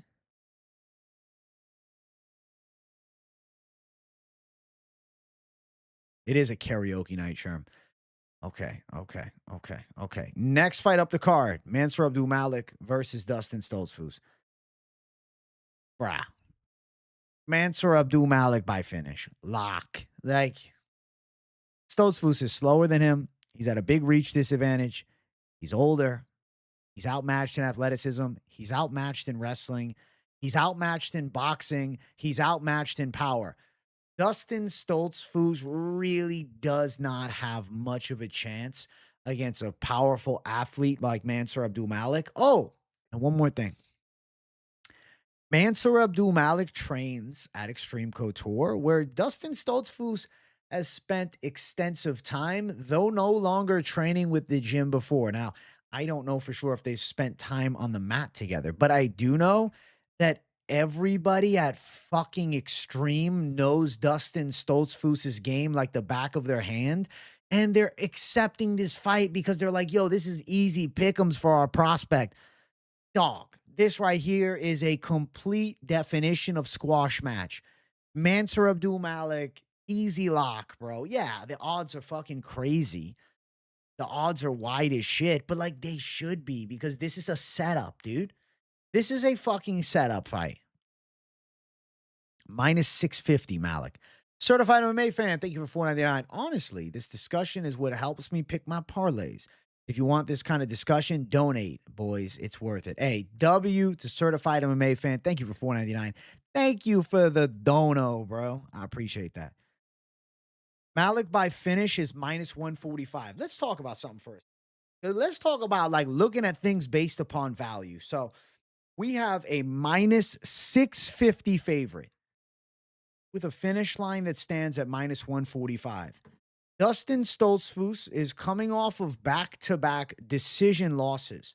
But recognize, he was knocked out in the first round in his previous 2 losses. He was also finished in the 3rd round of the previous 2 losses before that. So of his recent 6 losses, 4 were by finish. Yeah, 2 were by decision. But Kelvin Gastelum, past his prime. Nursultan Riziboyev, submission threat, but not powerful, not a good wrestler. Decent grappler, for sure. Tricky submission game. Lanky, though. And not heavy-handed. I think that you're looking at a real chance for Mansour Abdul-Malik to cook him. Hey, Tony Markham, thank you for $4.99. Out of order for me, but yo, my buddy might have just flipped me. Dern looked terrible in that Jandiroba fight. She might get mauled by Robertson. Hey, Tony Markham, thank you for $4.99. We'll talk about that fight soon. I definitely have a take that strays on the side of contrary, but you're saying something that I'm thinking is not crazy. So we'll talk about it in a couple minutes. W to you, bro. So, yeah, dude, I'm just going to say Dustin Stoltzfus, I really don't think has much of a shot. And at minus 145, Malik by finish is actually kind of fucking sweet. Like, okay, yes, it's, you know, a veteran that he's fighting, but Malik has never won a decision, nor has he been the distance. And his one loss is Yusri fucking Belgore. Actually, he went the distance. Sorry, he did go the distance against Cody Brundage. He won, and then it got overturned. But initially, he had won that fight. Weird fight. Okay, fair. Cody Brundage. But over a year ago, it's a developing Malik. Cody Brundage is like weirdly tough, and like he's got a knockout of Andre Petrosky recently. He gave a decent fight to fucking Donte Johnson, even to Cam Rouston. Prior to that fight, he was coming off a win against Julian Marquez. So I know what you're thinking. It's Cody Brundage, but Cody Brundage is a weird one. Don't obsess over that one. I'm going to say finish for Malik makes a lot of sense, dude. And my pick is Malik by KO at plus 100. But let me tell you guys something. Malik's got good ground and pound that could set up a submission. Why is Malik by sub at plus 650, chat? Malik by sub is live, dude. The disparity in KO to sub is insane to me. It's minus 145 for inside distance. You can skip the KO, bet the inside distance if you want, and then attack the sprinkle prop on the Malik sub, plus 650. I predicted him at big odds for a submission win against fucking Trocoli, bro. And I think he could be live for another submission in this one. So, Malik by sub doesn't feel crazy. Doesn't feel crazy. He's a ground and pound threat. I could see Stoltzfus giving up the neck. Stoltzfus been choked, rear naked strangles against GM3 and Rodolfo Vieira. High-level grappler, sure. But not athletic guys like Malik. And if Malik rocks his shit, yeah, he might put him away with punches, but he may also fucking choke him. So I definitely think Malik's rear naked choke threat is live. I think a standing ghillie is live. Like, there are methods for him to pull off a submission win. Now, obviously, not the most likely outcome. No, I think KO makes the most sense. That's the pick. But at plus 650, there is, at the very least, just a little sprinkle worth it. Like, you know, for a plus 650 line. But the official call is Malik KO. And I think Malik inside distance is really fucking good, dude. I really think Malik inside distance is like a nice fucking piece, dude. At minus 145, like that's, I don't know. I don't think he wins by decision. I don't think it's going to be a decision. I think you're going to say, damn, Malik beat that ass. Like, it's not going to look close. It's a lopsided fight if I've seen one. And if he's got any potential as the prospect he was hyped up to be, which I do think he does. He has the intangibles, the athleticism, the fucking physique, and all the length. I think Malik is about to absolutely beat the piss out of him. I don't think Stoltzfus is good against athletes. Like Dustin Stoltzfus versus an athletic guy like Malik. Like if you really look at Stoltzfus's resume for a second, and like let's just talk about it. Like seriously, let's talk about it. Knocked out pretty quickly by the athletic kickboxer in Abus Magomedov. Knocked out pretty badly in a dogfight with a wild slugger in Bruno Ferreira. He did beat Punahele Soriano, who's a welterweight now, a little bit undersized for the weight class. And yeah, no, I still have my doubts about him. And he knocked out Marc-Andre Barrios, who's just kind of a tricky brawler. Like, yes, Stoltzfus can hit a little bit, but I just think he's about to get fucking cooked, man. I think he's about to get beaten on. I think athleticism is a problem, dude. Middleweight division fight. I'm trusting in the athlete in Mansour Abdul-Malik to finish the fight. And the submission could definitely open itself up. So something to consider. If Malik does go out and win by a decision, obviously it's not impossible. I would be disappointed. I would be surprised too if he doesn't stop Stoltzfus with the way that he fights. I think Stoltzfus loses in a brawl that he tends to oblige into. He likes to brawl against a better athlete. So Malik by stoppage, finish, lock, I think. At minus 145, I think that's pretty good odds, dude. I think, I don't want to say it's a fucking gift that keeps on giving, but it kind of is. In comparison to a minus 650 fucking money line, minus 145 for a finish, because when I'm looking at minus 650 odds with a finisher, you're expecting a finish to follow. And I think you guys are going to be like, all right, Malik's actually decent. I mean, his fucking lone loss is Yusri. Okay, Yusri Belgori got him. Yeah, Yusri Belgori is a fucking gangster, bro. Yusri Belgori is one of the best strikers in the middleweight division. Yusri Belgori is a 6'6" fucking Poatan style freak at middleweight. People are cooked against Yusri. Like, he literally lost exactly to the fucking boogeyman. He's not going to lose to Dustin Stoltzfus, chat.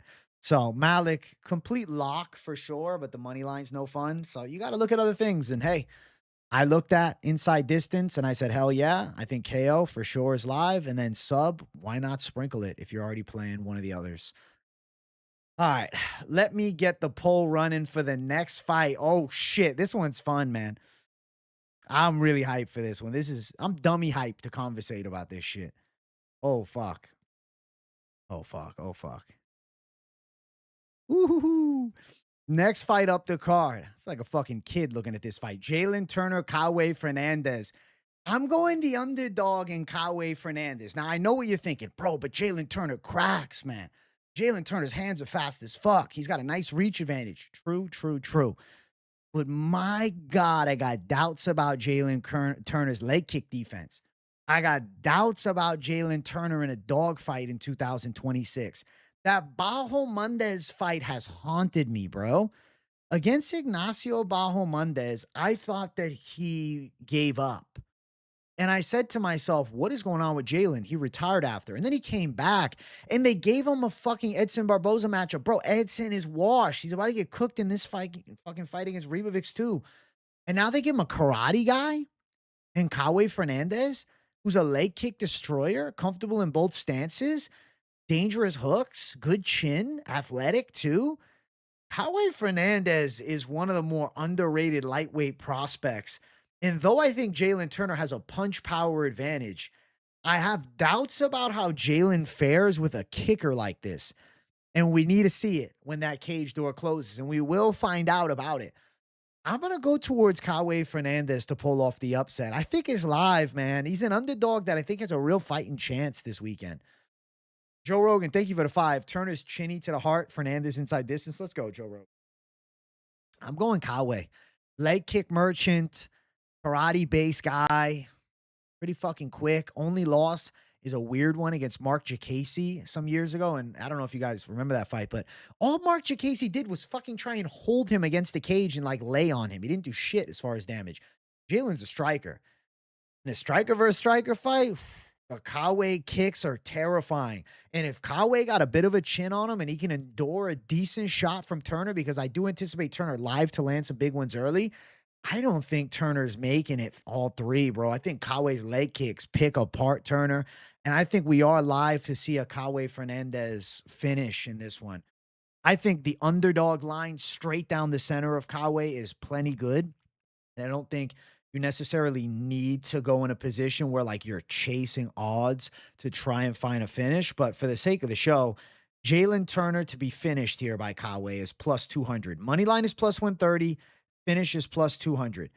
Kawe Fernandes to go out and win by KO plus 260. And then decision for Kawe is plus 7. Submission is plus 1,000. So let's just have a quick discussion on Kawe Fernandez's method of victory. Career-wise, knockout is his best asset. 6 KO wins, but of his 11 wins, he does have 3 decisions as well as 2 wins by submission. He's not bankrupt in the submission category, and he's not bankrupt in the cardio category either. So, potential heavy body kick that I could see hurting Jalen Turner. So, like, knockout stands out to me. I guess KO definitely makes the most sense, but would it be insane if, Kawe won by a decision in a fight where he did more damage? Age, if you're telling me because Turner's a southpaw, the leg kicks go away. Bro, I don't believe that. For a guy like Kawe that can mix up the stances, no. And then even in southpaw, Jalen Turner is live to get caught with a heavy body kick too. So I think that Kawe is live in it. Now, I know my brother has a complete opposite side take. He thinks that Kawe is going to struggle with Jalen's boxing, but Jalen's leg kick defense worries me against a karate guy that can switch up the stances. I I mean, listen, I guess we're gonna find out. You know what I'm saying? We're gonna see. I'm excited to have a pick on, the Kawe Fernandez side. I'd rather back that, and I'll go towards the underdog. So that's my thought process, man. Definitely a cool matchup.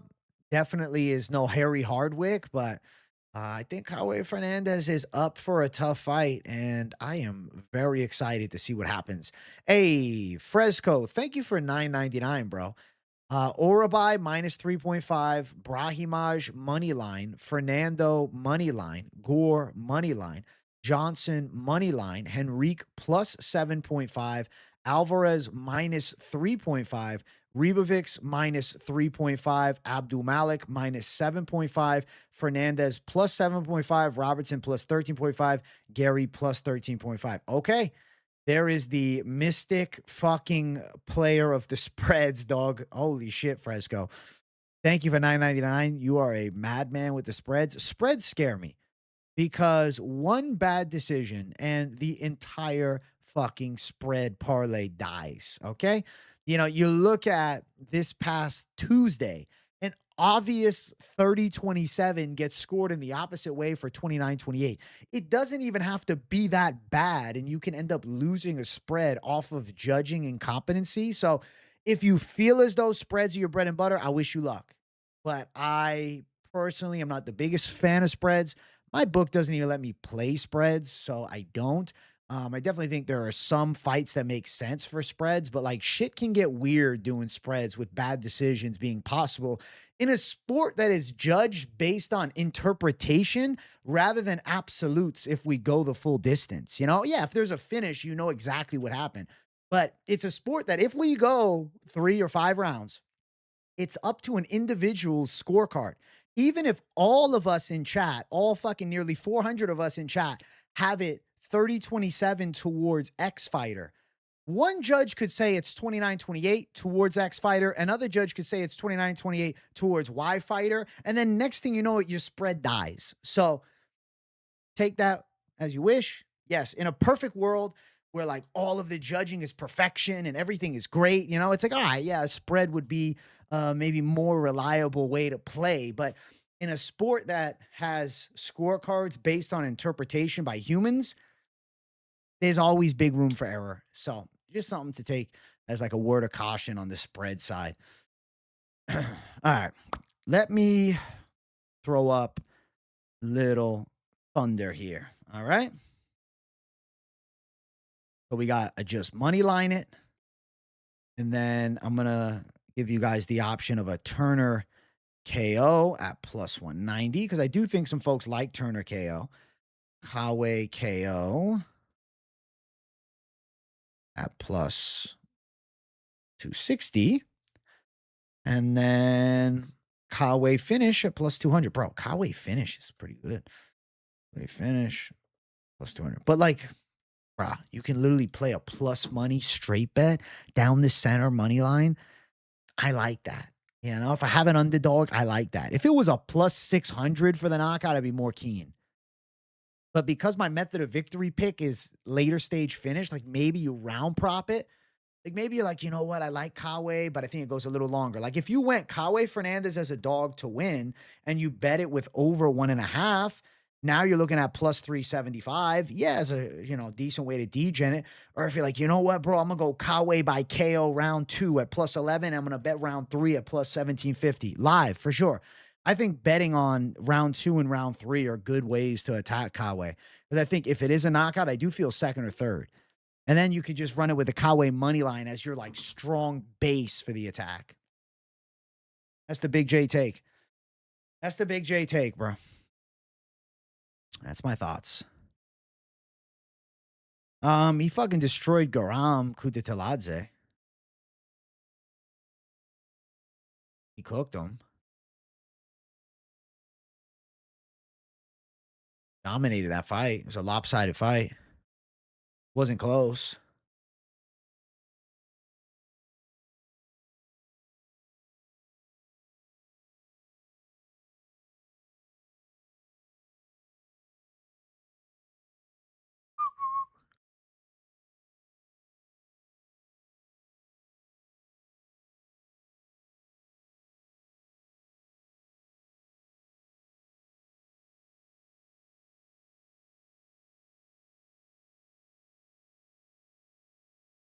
Mm-mm-mm-mm.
Ooh, ooh, ooh, ooh. Yeah, that Medic win for Turner was nice. That was nice. Just money line it. Just money line. It's got 50% of the chat. I like that shit. I like where the people's heads are at, bro.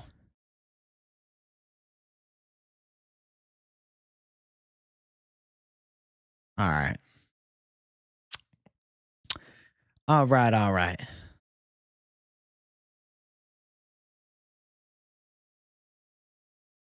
Just money line it is the sensible call. It's the sensible read. Finch would say just money line it for sure. I know he likes Kawe as well. Just money line it. All right. There we go. The people have decided it's a money line. And we're about to run on up to good shit. Oh shit. Dern and Robertson. Oh shit, chat. Are you fucking ready? Co-main event, Mackenzie Dern, Jillian Robertson. So here's my against the grain call here. I don't think Mackenzie Dern is that reliable. And Jillian Robertson has been fucking on fire over the past 5 fights. I gotta favor Jillian Robertson to find a way to win in a weird fight. I mean, Dern is not the most technical. People say, well, Dern's striking is more explosive. True. But I wouldn't be surprised if Robertson lands some shots. Well, Dern's jiu-jitsu. Yeah, but Robertson's got really good jiu-jitsu. I'm twisted on the matchup. I'm definitely not telling you guys I'm locking Jillian Robertson. No, I have not even bet on her as an underdog. But like, I just have this feeling Jillian Robertson is live to beat Mackenzie Dern. And after, we're going to be like, damn, we should have known Mackenzie wasn't that good. Lemos beat her. Andrade beat her. Verna Chandaroba is just kind of the kryptonite style, right? Is Dern.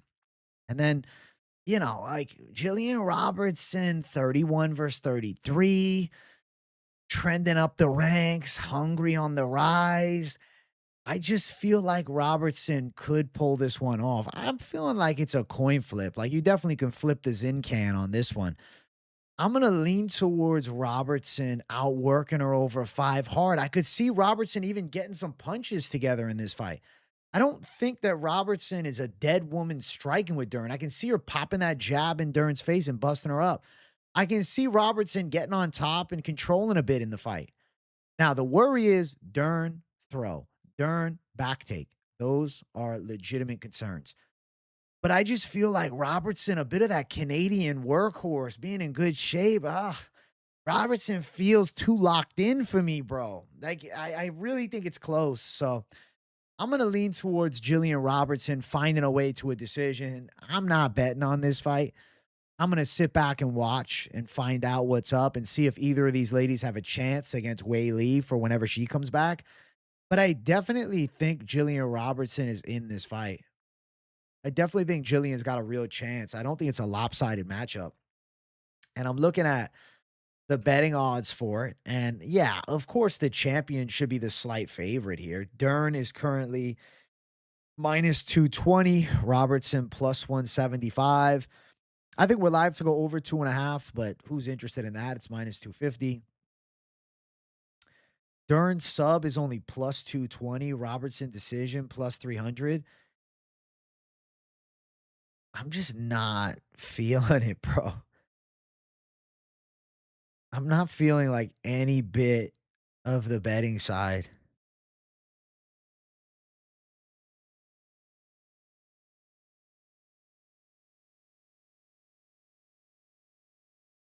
Jillian Robertson is expected to land the most takedowns.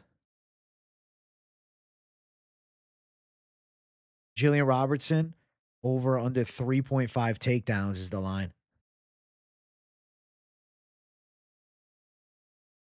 I mean, she might, but what the fuck? Bro, y'all gonna have to give me the props that you like for this one because, like, I don't give a fuck to do it. I don't care. Robertson by KO is plus 1100. Dude, it just doesn't even make sense to play it. I don't get it. I'm not doing it, bro. I'm chilling on the sidelines on this fight, but I am picking the underdog. So I'll pick the dog, but with that being said, I don't feel like financial investment into the underdog is my strategy here. I might change my mind after weigh-ins or on fight day. I would rather not have Dern in a parlay, and I would rather, if you told me I had 2 options, I have to put Dern in a parlay or I can bet Robertson as an underdog straight. I would rather bet fucking Robertson as an underdog straight on the what if than trust in Dern. Like, I'd rather just fucking go towards Robertson at plus than even Dern if it's a plus money parlay. So we'll see. You guys are thinking Dern sub? I will give you guys the Dern sub option. Dern sub. You guys can vote on it. Is plus 220 for a Dern sub. Not great. Fight goes distance. Let's see. Minus 150. It's not even that great.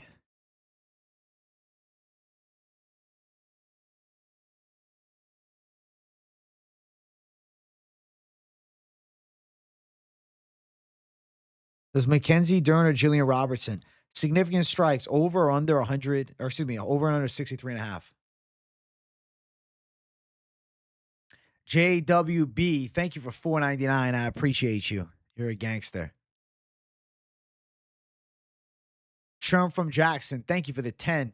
Do not follow me, chat, but I got 50 gifted if the highlighter loses. So you guys haven't been tuned into the Fight Companion. Some of you guys might not know this, but Over the past 3 weeks, Sherm from Jackson has had a bet with the chat.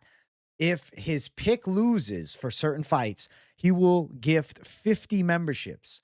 As of right now, he has never lost. He has not had to gift 50 memberships. And he has another one this week, looking at making it 4 straight of the Sherm locks, Jillian Robertson. If Jillian Robertson loses, he's gifting 50. See? Let's see. We'll see what's up. I think strikes are going to be high, bro. I'm just not into it. I'm just not into this. I'm not into it.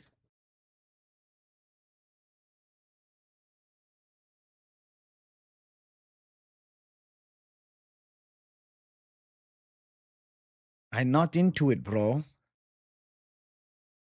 I feel like Robertson by a decision is like not crazy at all, but my 3-1 is not worth it. Robertson finish plus 650.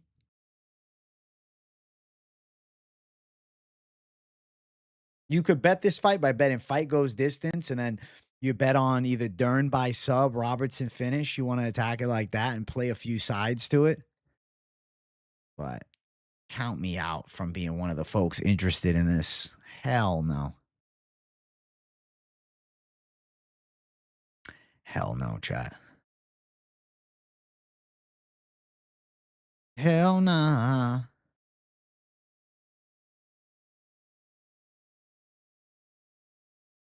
I just hope it's a decent fight.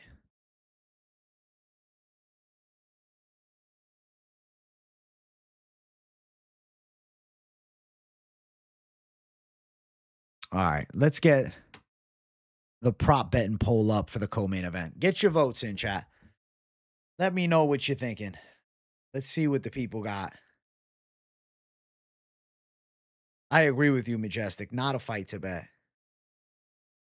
Moving on here shortly. We'll move in a minute. Just let me finish out with the poll.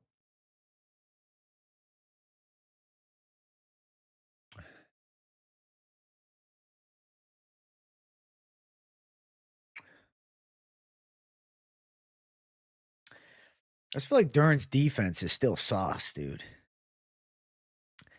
And though Robertson is no fucking, power puncher, he still get some shots in. You like the Robertson spread? I respect it if you're going for it. I wish you luck. I don't see how a women's fight going distance isn't a possibility every time. True. Be the best fight of the card? I hope so.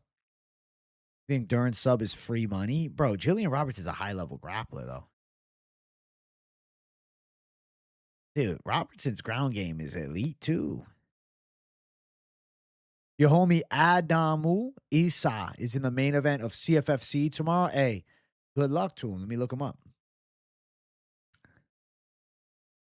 W to him, bro. 5-2 pro, taking on Christian Bobe, 4-1 pro. Hey, man, if he gets a quick win, Contender Series could be around the corner. Definitely some good prospects on that card.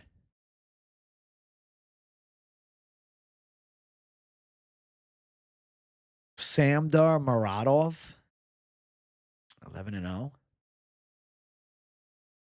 Guy beat Jonathan Piersma on Road to UFC. That's pretty good. That guy's good. Richie Lewis on the card. Damn, that's actually a fire CFFC card for good prospects, bro. Good luck to your boy, though, man.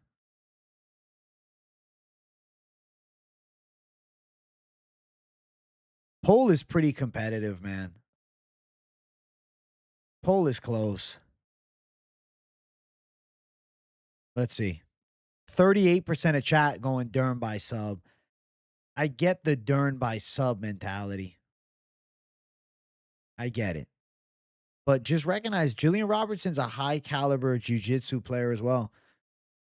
Jillian Robertson's ground game is the fucking truth, man, and she's the better wrestler. So I'm going Jillian Robertson. I think she's live to pull this off. And we're going to throw up the final poll of the night and get things ready for what should be a spectacle main event. All right. Let's keep it cooking, man. Main event of the evening. I hope you guys have enjoyed this week's episode of PropAholics. You can join me every Thursday evening as we do the most interactive live prediction and prop betting show on the web. So keep it locked in with me every single Thursday as PropAholics brings the thunder. And I enjoy the hell out of the interaction. So W to you guys voting in the chat and also chatting it up with me the whole show. Islam Makhachev, Machado Garry. Father's plan. I'm going Islam, bro. I'm going Team Habib, Abdul-Malik prospect, whatever. The Abdul-Malik truth, I guess, would be the right way to call it. We've yet to see Machado Garry take on a guy with the Makhachev grappling. And you can talk about Shavkat, but Shavkat is not Islam. Shavkat is not Islam. I think that Makhachev is going to corral Machado Garry towards the cage. And I think Makhachev is going to get this fight to the ground. And I think he's going to be positionally dominant. I think that Machado Garry is going to have a ton of problems as he's under Islam. I think Islam will get some type of ground and pound off. But I do think his mentality will be to work towards the sub.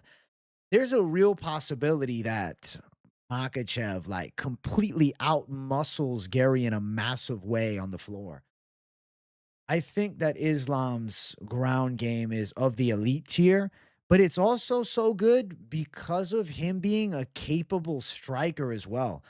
Now, the one weapon that Machado Garry brings to this fight, which at the very least is intriguing, is that lead leg sidekick, that stomp to the knee. But I don't think it's going to get Makhachev out of there. Like, I don't think Garry is stomping his way to a fucking TKO over the GOAT. I'm going Makhachev by submission. I think he's going to finish the job this time.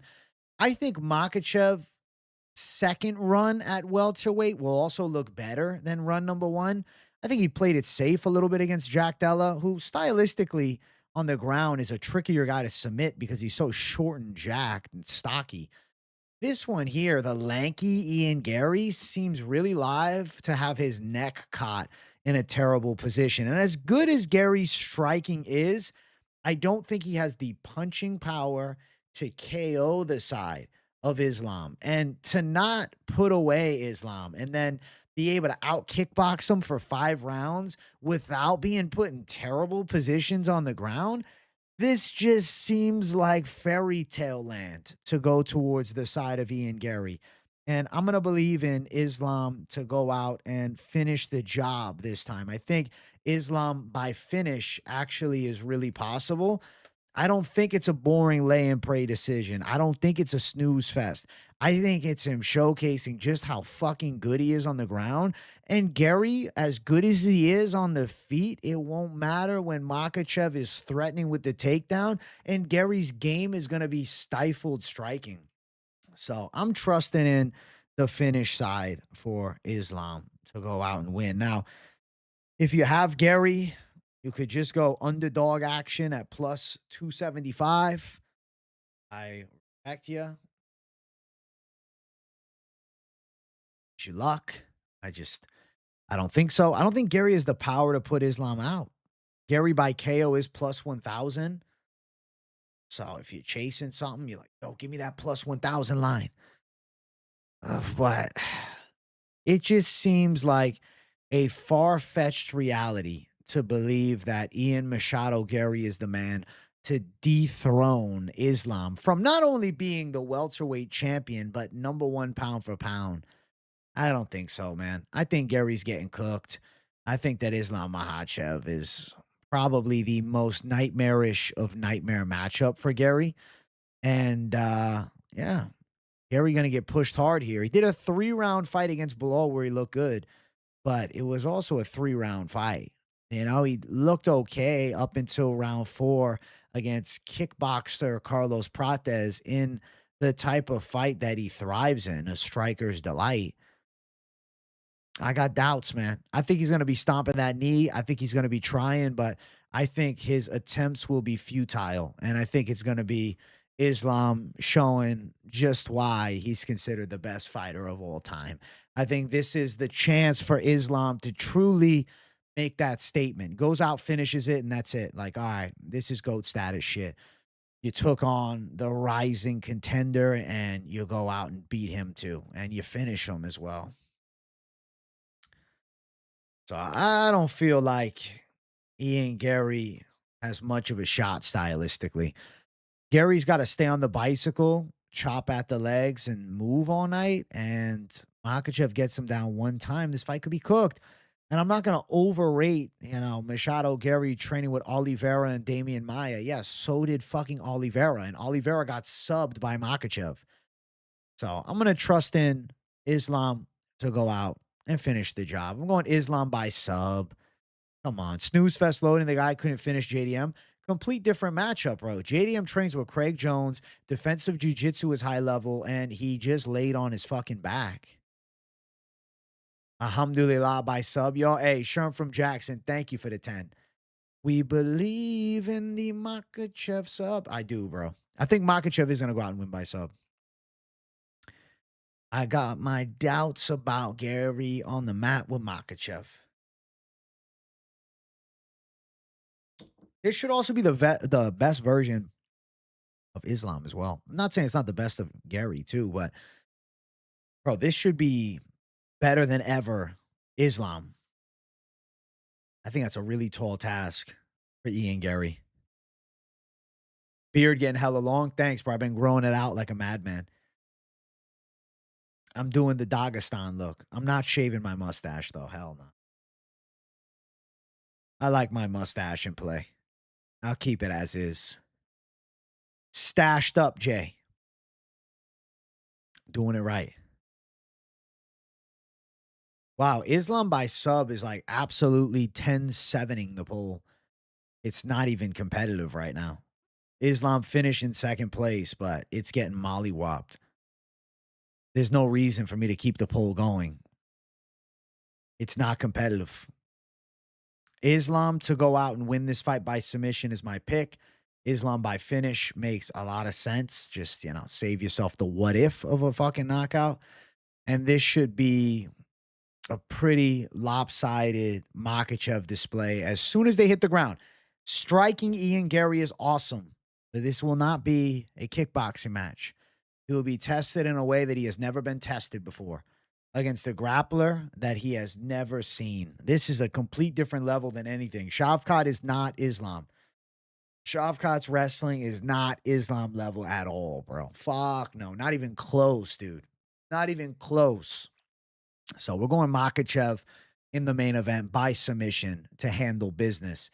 And that right there is the full card. We just ran through each and every matchup, and I gave you guys all of the people's votes for everything.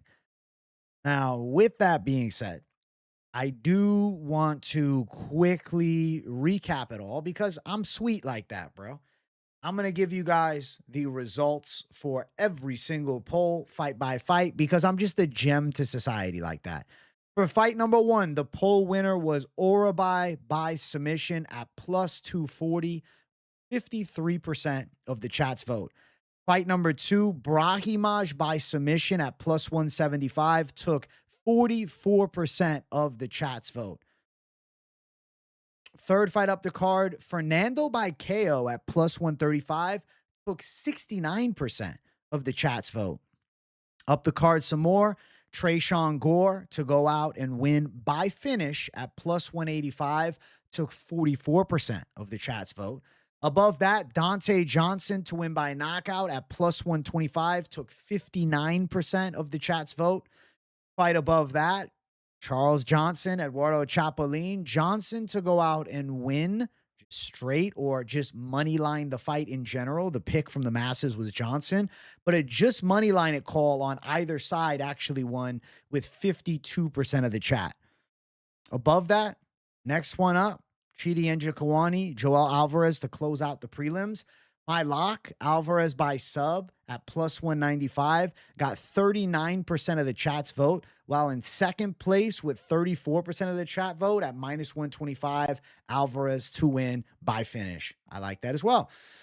Next fight up the card, main card opener, Esteban Ribovics by KO got 43% of the chat vote. The line isn't great at minus 160, but the likelihood feels pretty fucking high.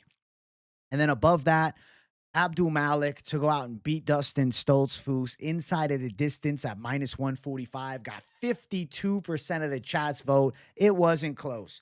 Above that, Jalen Turner to go out and win. Got, a pretty 50-50 read from the chat's votes. The official poll stood at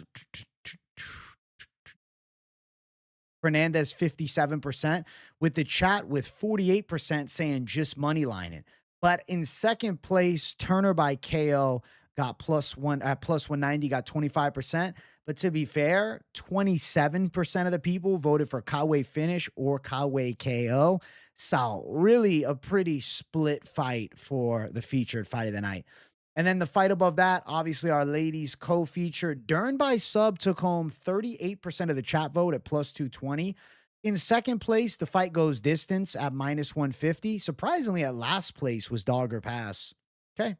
And in the main event, Islam Makhachev, 55% of the people said him by sub at +120 is their lock, with 19% saying finish at +155. So obviously, strong confidence for the masses towards the perennial GOAT in Islam Makhachev. So that right there is the recap of everything. I am going to stick around for a couple more minutes and answer you Savage's questions. So if you want to chat with me, you know what I'm saying? Bing, bing, bosh. You know what I'm saying? Sherm from Jackson. All of the poll results will be in Discord in 30 seconds. I'm going to copy and paste it. I'm going to send it to Discord right now. So if you're a member, go to Discord. You get the full poll result for every single PropAholics episode in the betting tab each and every week. All right, all right. You think Islam's live? Yeah, I think he wins. What's the Discord? So I'll post the new Discord link now. It's members only. So if you're a member, you'll be fine. If you're not a member, you want to become one, you can join the Discord, man. I'll also be live tomorrow afternoon. I know you guys been waiting for it. It's been a while since I've just done a chill live Q&A.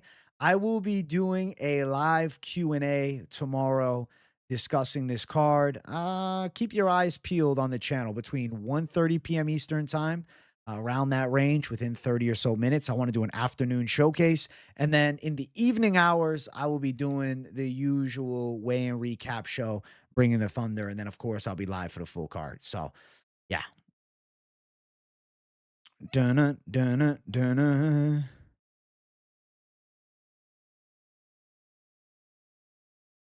Dunna, dunna, dunna. Discord gang. So, yeah, if you want to join the Discord, there is a link in the community tab for all members, and you guys can jump on in the Discord, bro. Also, Paku or any of the mods, if you guys could, would you send me an updated link to the Tapology group so I can post a new one?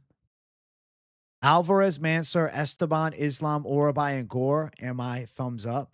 Live, live, live, live, live, live. Yeah, I think you win, Layden Sims. Thank you for 199. You should hit. Hopefully no big surprises. Hey, let's hope not. But the surprises are fun. If you guys are interested in another angle of a betting breakdown, you guys know that Lil Bro J has his own show. And honestly, he's been taken off in his own way, approaching 1.5K subscribers. I'm going to drop his link in the description, or rather in the live chat. He does full card picks, a betting breakdown, Dana White's Contender Series, and PFL content. So if you're feeling the Lil Bro J vibe and you're like, yo, I want to watch another video, he's got something up. It's what? 16 minutes? 16 minutes, you can get his takes and compare it to mine and compare it to yours and see what's up. Is there a new Tapology link? I actually got to get it from the mods, bro. They're the ones that run the show with that. Hey, W. Sherm from Jackson for gifting the 10 memberships. You're a savage. If you just got gifted a membership, go run over to the membership tab, join the Discord now. And if you guys want, at everyone in the chat, you could be like, yo, man, I want the link to the Tapology group. The mods up in there will get you access to it. I'll be honest, I don't even know if I have the updated link, but they all got it. It's run by the mods. W to them. The Ian hate is real, Killer Kev. I saw highlights. You're not in it, so can't help? Hey, Sherm, it's all good, but if you wanna join it, you always could, and I'll make you a mod in there as well. Thank you, Sherm, for the 10 gifted memberships, man. You're a savage, bro. Hey, y'all wanna see this fucking physique update right now? It's coming together, bro. Big A fucking 4-pack is in, bro. You see it? 1, 2, 3, 4 type shit, bro. On the fucking cusp of the 6, man. I'm telling you, 3 to fucking 4 more pounds and we're gonna be gold, bro. Gold, Jay. Gold, Jay. True gold. I'm hyped for PFL Tampa. I mean, it'll be a decent card. I'm more hyped for the Sacramento UFC card, but I'll be live for both. I'm motivating you. Listen, I'm here for motivation, bro. I'm here, bro. I'm here. I'm here to give y'all motivation, bro. I've been working my body hard, dog. Fuck. Cut's been fucking cutting, man. Holy shit. I've been after it for a while, bro. I started the cut the first week of January, or the second week of January, technically. I'm down about 30 pounds. I got to get down 35 and slowly but surely reverse diet and get fucking strong as an ox, bro. Anthony Wint is a lock of the year, by the way, in Sacramento. It's not even going to be fucking close, chat. He's about to fucking destroy dude, bro. The hell? Not even fair. Not even fair, chat. Not even fair, bro. Not even fair. Hey, y'all savages better tune in tomorrow. I'm trying to have a crazy ass Q&A. You're 6'1", 195 now, feeling like me? Hell yeah, Killer Kev. You got the height too, bro. That's fire. I'm hyped for Anthony as well. He's the man. Been doing like 1,800 calories a day, like a little chicken. But Friday, I eat like a lot more. Friday, I eat good, bro. Friday, I enjoy. I get a burger, fries, or onion ring, one of the two. Grab myself, even if I want some chicken nuggets, and I get a little ice cream, bro. That's the fucking day of the days. You know what I'm saying?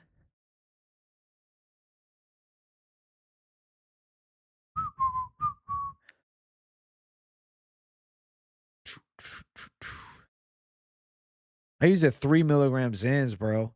Yeah, bro, you fucking jack. I appreciate you, Killer Kev, bro. I be consistent in the gym, man. Consistent. Some days suck, bro. Like today, I'm like, I'm dragging ass. And I'm like, fuck, bro. Like, I didn't even want to work out, but I did it. I did the best I could, and I got the fuck out of there, dude. They get me the fuck out. I've been doing a lot of this mobility stuff because, bro, I was so fucking tight, bro. And it's coming together. Hey, Alex AN, thank you for 199, bro. AJ, you're a savage. Nah, you're a savage, bro. Thank you, man. I appreciate it. Elsa Gear is like Ian then? Nah, don't compare that shit. That's not the same. I'm not comparing that bullshit, bro. That's not the same. Nah. Not the fucking same. How much do I bench? All-time best was 350. And I did 315 for 5 before that. So I probably could have done more. And then recently I haven't gone that heavy. I'll just go up to 225 or 240 on incline. And then I'll also do like 275 to 295 on flat. I ain't trying to go too heavy in a calorie deficit, bro. It's hard, you know? But once the calories start flowing again, I do want to, continue to make progress. Adrian, following you and Finch, been making money between the two of you. Best YouTube channels out there for me analysis. Hey, thank you, bro. We appreciate the fuck out of that. W to my boy Finch. Hell yeah, dog. Your max, don't say only 285, bro. Most people do not bench 285. Your max is 305. You fill off the gym, you got to get back, bro. Only 285, only 305. This is good numbers. Most people do not bench 280 pounds, bro. You know? Like, sure, you're at the gym and there's some fucking 18-year-old freak benching 345. But like the vast majority of people don't bench close to 285 pounds, you know? Most people you meet, they maybe benched fucking 225 at one point in their lives when they were working out. Do I do any sparring? I haven't lately. I mean, like a couple months ago, me and my brother went at it. I definitely like can go still, bro. Like I'm still pretty smooth. I don't really have much of an issue. I feel like I'm actually better now than when I was younger. When I was more consistent training, better now with my instincts, I would say, probably from fucking studying it for so long and just being more relaxed. Magny fight and first fight not to go distance. First fight, I'm going finish Orolbai. I think Brahimaj live for the sub, but it's still kind of scary. You built like Shamil Gaziv's crazy. You built like prime Uriah favorite. Listen, Uriah back in the day was Jack. Jack, bro. Jack. Sparring video, that could be interesting. Go-to Zin flavor. It don't have to be your last question. Simple, bro. Keep it easy. Simple. Right. Most people would struggle to bench their own body weight if they don't work out. Exactly. AJ favorite. Let's go, baby. The hands are handsing, bro. The hands are handsing. I feel pretty good. Push like boys almost 150. A W rangy. Yeah, guys, hit the likes. Hit the likes, man. I wanted to hang out a little longer than normal and do a little Q&A portion of the show just to, give back to you guys for always tuning in and showing love. And then this, shit tomorrow will be all Q&A. Favorite MMA discipline? I like jiu-jitsu, bro. I still have interest in doing it and MMA striking, I would say. Best base for MMA? We'll say grappling with some fucking striking, dude. But definitely some grappling. I like grappling a lot, I would say. I do want to get back into grappling at least. Once I, hit my goals and my weight and whatnot, and try to blend it in with the schedule and shit. Just because it's cool. I would say if I was a kid and I could choose to do it again, I would probably want to do wrestling, at least a little bit more. I only did it for a season in high school, and I fucked with it though, for sure. But it was hard because my dad also had a boxing gym at the same time, so I was trying to do both, and it was bro, just pick one. You like kickboxing? Kickboxing is great. Just all the hugging. Fair point. Can I shadow box real quick? Bro, I'm sitting down relaxing. I got to get up and shadow box. Ask me about the shadow box tomorrow. Ask me about it tomorrow for the Q&A. American top team, they have faded a bit. I'm sure that they'll get some talent. I don't think they're gone for good. They still have some guys. Pritchard Cologne, rest in peace to him. Sad, bro. I remember when he was a prospect. I remember watching him fight Vivian Harris live. Not in person, but on TV. And I was like, damn, this guy's fast. And then, fuck, bro. Back of the head shots, his life ends. How crazy was that shit? Very tragic, man. Rest in peace to him. Very, very fucking tragic end. Listen, guys, I am going to get up out of here, though. I'll be doing a live stream tomorrow. So tune into the Q&A tomorrow afternoon, and we'll talk some more. And then tomorrow night, of course, I will be doing my usual flow with the savagery of the weigh-in recap, all right? I love you guys. I got to do timestamps. Smash the likes. Smash the subscribe. And, yeah, man, talk to you guys tomorrow, all right? Good night, everybody. Peace out. And thanks for watching PropAholics, yo.